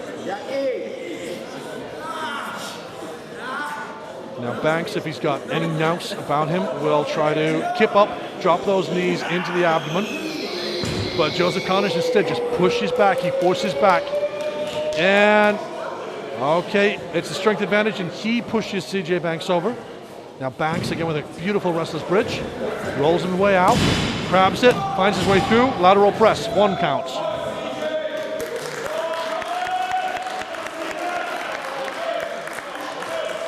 That close, says Banks, that close. I don't know if Joseph Connors would agree with that.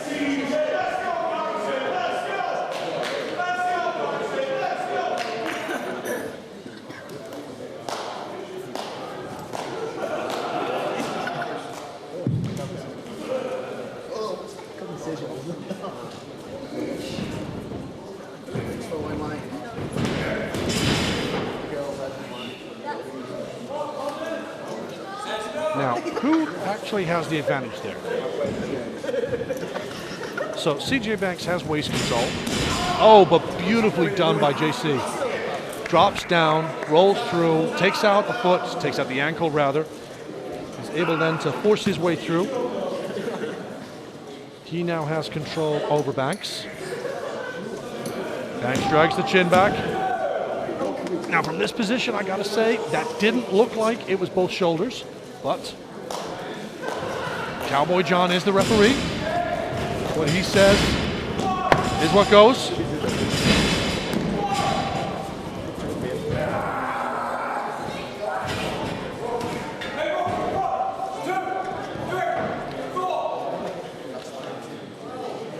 Now that's leeway from Cowboy John.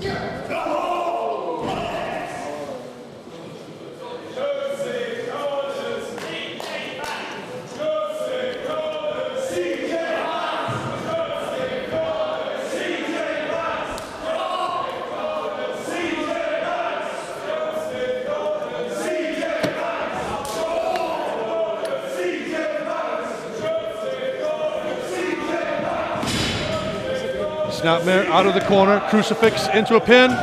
Only two, says the referee. And now CJ's taking a breather on the outside. Connors follows him out. Oh, ouch. I want to say that's a forearm, but it looks more like a solid elbow shot. That was definitely a forearm. Right between the shoulder blades, that's two.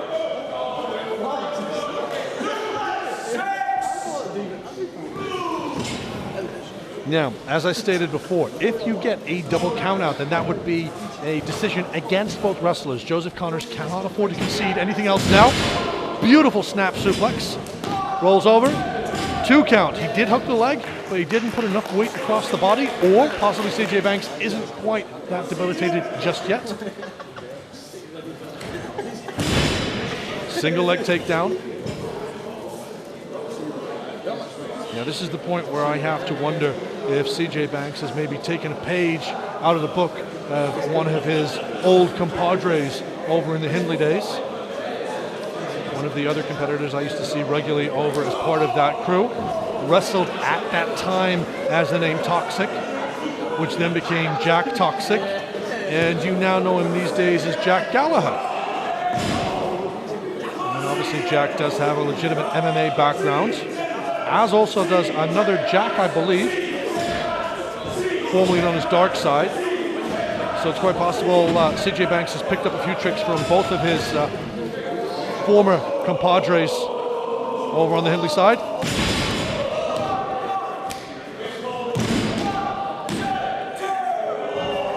Nice core strength from Joseph Connors. Didn't quite work out the way he was hoping for, but oh! Second decision of the match goes in favor of Joseph Connors, making this a tied contest at this time, 1 decision apiece. So, 1 fall apiece out of a 2 out of 3 falls match. This is what they call sudden death. Now, the question is, psychologically, who has the advantage? CJ Banks got that first fall. He had all the marbles, and unfortunately they've slipped through his fingers. Joseph Connors has brought it back to 1 apiece. So psychologically, he now has the advantage. Shake of hands, show sportsmanship.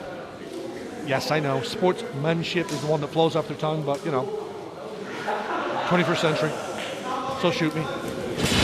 Single leg takedown by CJ Banks again.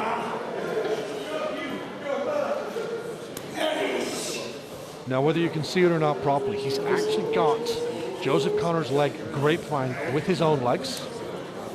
That means that Connors doesn't have the ability to leverage his way out of the position, if you will. Banks is putting pressure on that knee. Takes wrist control as well to try and stop Joseph Connors from finding a way out that way. Connors is slowly trying to extricate his leg. And, oh! Ouch! Ouch! Ouch! Now, in case you're wondering what that feels like, get someone to slap you really hard across the jaw. That's basically what Banks has just suffered. Oh! I think that qualifies as Saito suplex. Oh! Banks manages to kick out on 2. Backbreaker. Don't often see a pin attempt off a backbreaker, but that suplex followed by the backbreaker, that does potentially give Connors serious advantage. Weakens that back up. Amazing decapitation lariat. Leg hooked. 2 count, and CJ Banks kicks out again. Now, every time there's an impact that Banks takes as he hits the mat, his shoulders hit, that vibration, that shockwave is going to go all the way down the spine. If you've ever hurt the small of your back, then you will know just how uncomfortable it is, how painful it can be. Oh my.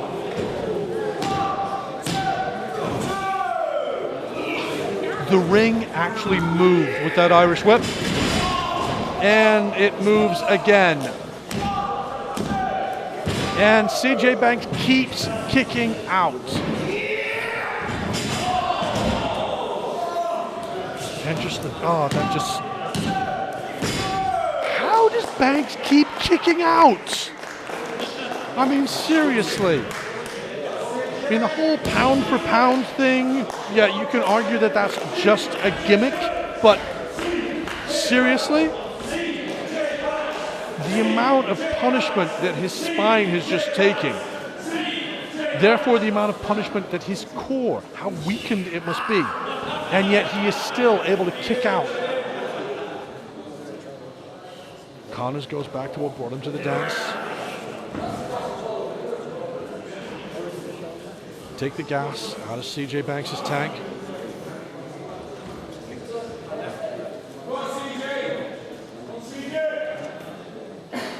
So, referee in position. He's checking to make sure that that is not a rear naked choke, making sure that CJ Banks is still in a position to consciously defend himself. I know that's like a strange choice of words, but you'll see some individuals who are just, they're beyond punch drunk. It's autopilot. There's got to be consciousness behind it. Banks fires back up. And he does still have a lot of pepper behind those fists. And that beautiful forearm. Again, corkscrew forearm. Oh, an attempt at a suplex. 2 count.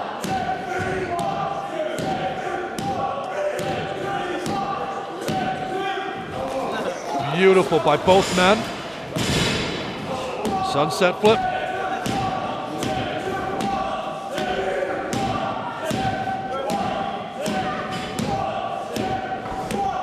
Neither wrestler quite has the necessary leverage.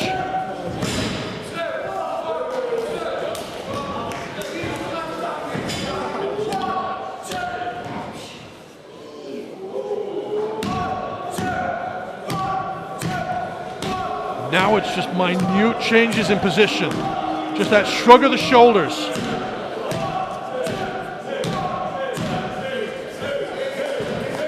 Each one of those kickouts, each one of those rolls, no matter how minuscule it appears, takes a lot out of each of them. Backslide attempt coming up. Seriously. That's going to hurt CJ's back again.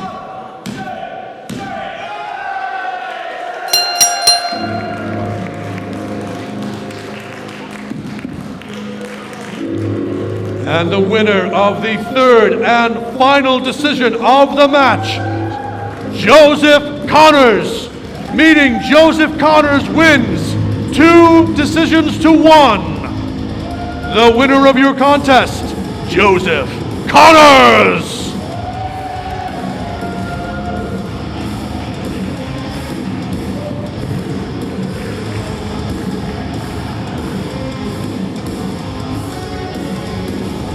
Now, I think it's fair to say that Joseph Connors most definitively took victory out of that series. There is absolutely no doubt in my mind. You've just witnessed 2 of the most technically proficient and gifted wrestlers in the UK today.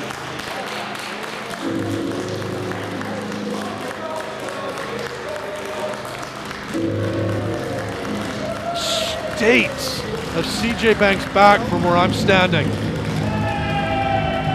The abuse that he received. And a show of mutual respect.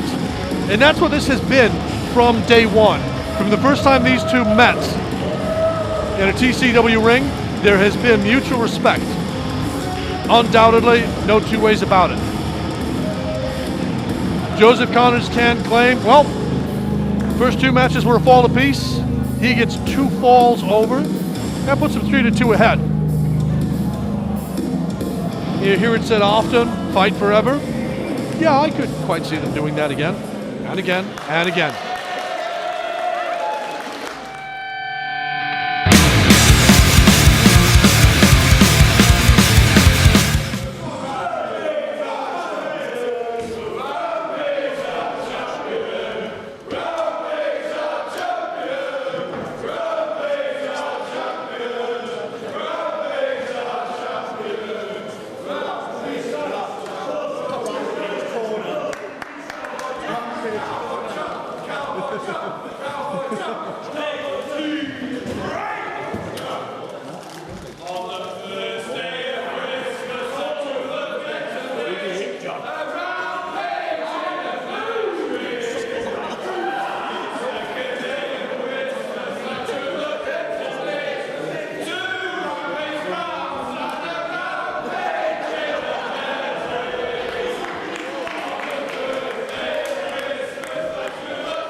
What's really scary about this is that there are 12 days of Christmas. So at some point in time, we have to put up with the idea of 12 Rampage rounds, followed by 11 Rampage rounds, followed by just let us know.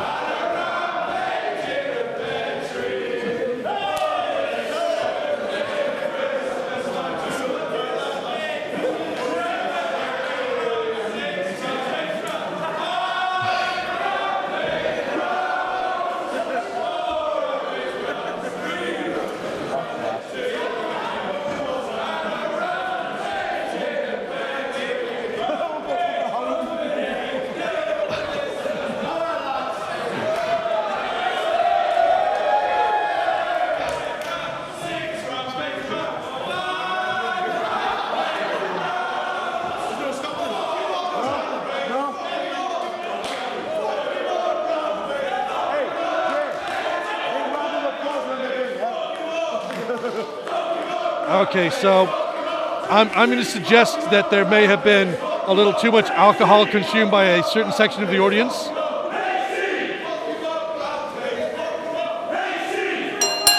And that's it. Our main event for the evening is underway. For the record, I am going to be announcing this entire match with the championship belt over my shoulder, because why wouldn't I? I have a bigger beard than both of the men in ring combined. Although, in fairness, Rampage has muscular thighs the size of my waist.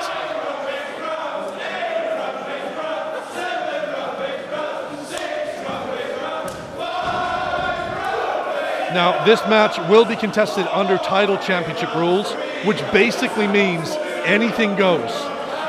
There will be no countouts, there will be no disqualification. The only way that this title can change hands will be on a pinfall, a submission, or possibly a knockout. But the likelihood of a knockout happening is slim.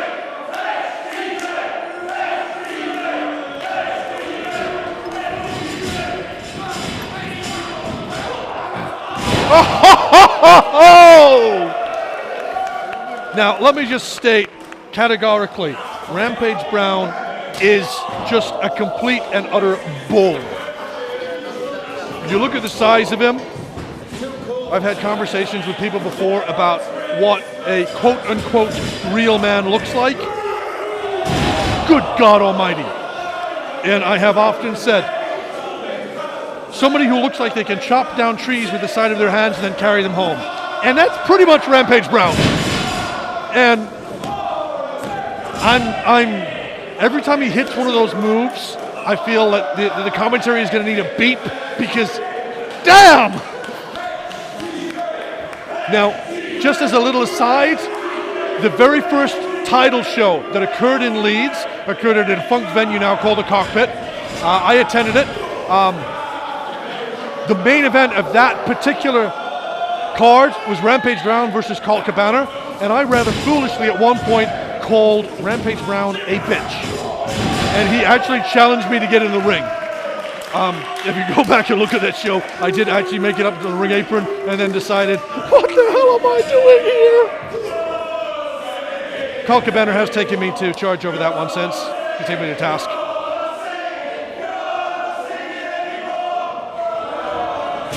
There is a match continuing despite the audience chants. Knee drop across the side of the face by HT Drake. Now this is something that you do need to be aware of. Obviously I make reference to the sheer size and strength of Rampage Brown. But if you can hit him hard enough, you can hit him fast enough, you can hit him often enough. One of the problems with being a bull, eventually you run out of steam.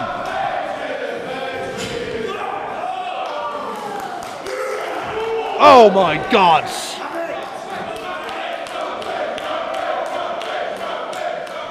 Jawbreaker lariat on the apron. HT goes down, goes out. Now, Cowboy John is doing the mandatory count. Oh! Drake, you just, you nasty, sick son of a, oh! Tope suicida! Want to know why it's called a tope? Think about what we bald guys have to wear. That's all I'm saying. Wrestling en español. De lucha libre. Oh, Shanola. Okay, now I did warn the audience right at the start of tonight. It's a Rampage Brown title match. That means it is going to go out in the ring. What that also means is I'm now going to have to move away from the safety of my announcer's position. So, our delightful cameraman, Mr. Sedgwick, is following what's going on. I'm going to try not to trip over everything in my way over here. Hey, Joe, how you doing?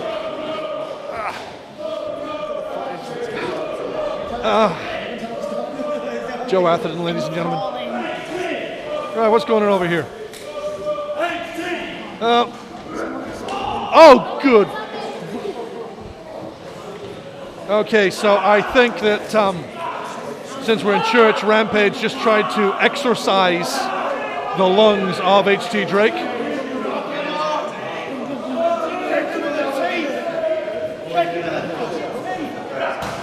Oh, good gravy. I don't know if Jonathan's microphone picked that up, but seriously. Oh! Right, so you know what happened there. Hand meat post, Okay, so wrestling joke. HT is giving Rampage some heat. Oh.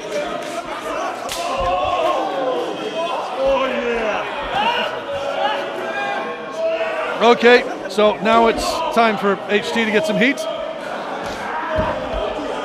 There are other people around me who are looking at me going, that's an awful joke.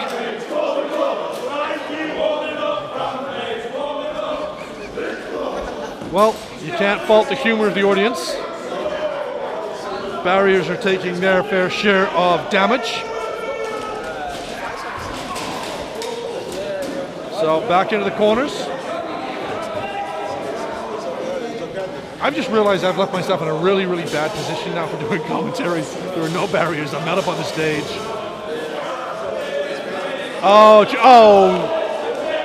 I'm pretty certain that that is what qualifies as a lower abdominal shot.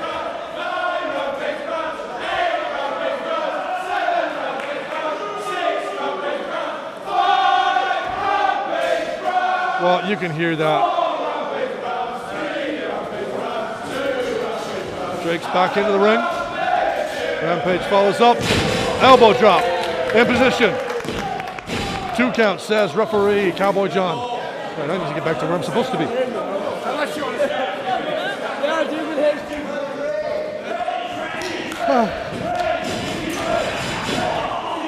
Whip into the corner.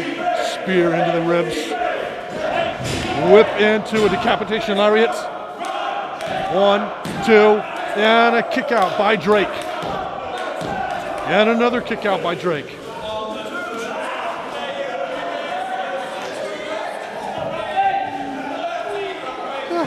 Back to the pulpit. I shall conduct my sermon from here. It's a church after all, give me that. Oh! Shoulder charge by Rampage finds nothing but steel. Now, something that you need to be aware of. Rampage has been working with a bicep and forearm issue for the last several months. You'll notice the extra tape that is on that left forearm and the elbow support that's there. Now that hit into the ring post will have jarred everything in that arm.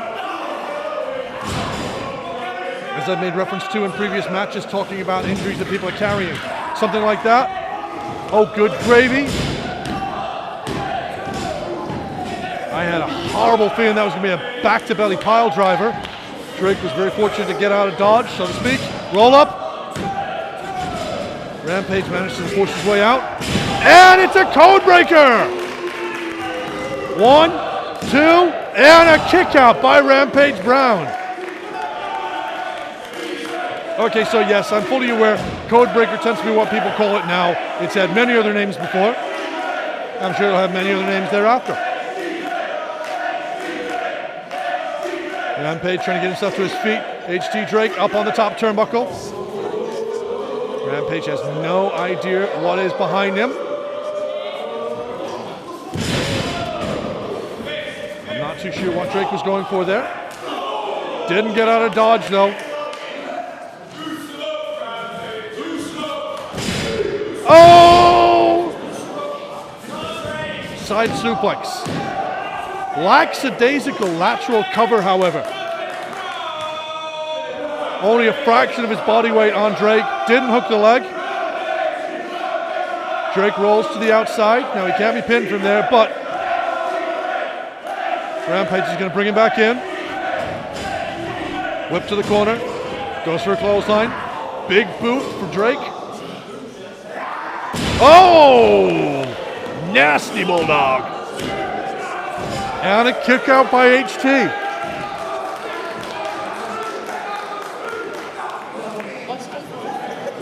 Again, Drake showing a lot of ring savvy, a lot of ring IQ. Rolls to the outside. Stays on his chest up until the point where he actually starts getting himself back up. Ow. That one just reverberated all. Oh, you are. No. Just no. Just no.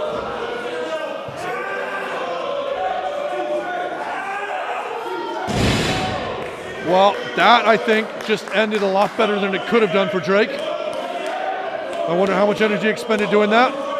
Oh, beautiful. That was a beautiful corkscrew leg lariat springboard. They go up to the top. High rent district. Oh, corkscrew senton. 1, 2. Oh, I seriously thought Drake had that then. Rampage's response to that might have been "you biatch," followed by that absolutely vicious chop.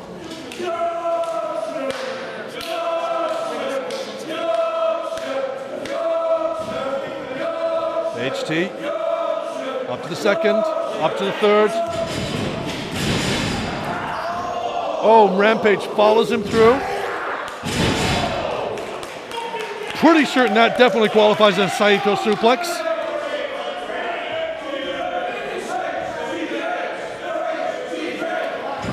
Oh, nice!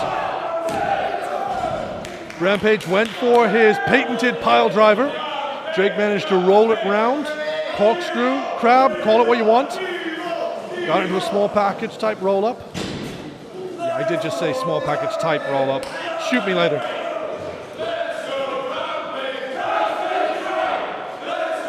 Rampage looks to be on Dream Street. He's going to go in.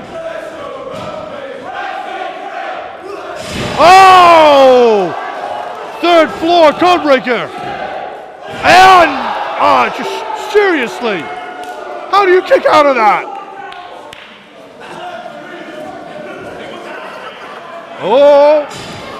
Oh, yes! Patented Drake. And, oh my God, he kicks out. Dragon stall into a German. Brainbuster! My God, he did it!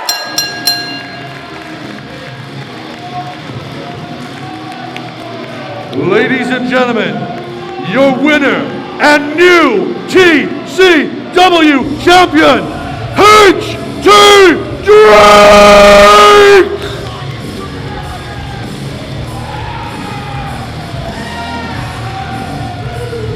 Good gods! Firstly, how did Drake get him up in the air like that?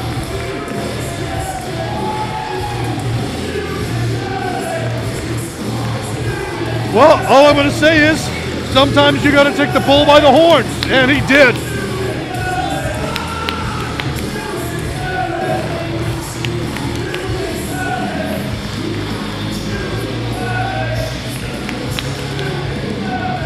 The 50th Tidal Championship Wrestling show. The show after the company's 4th anniversary. We have a new women's champion. We have new tag team champions.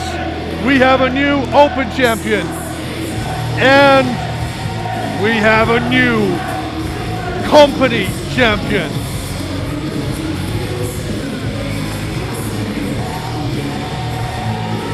HT Drake.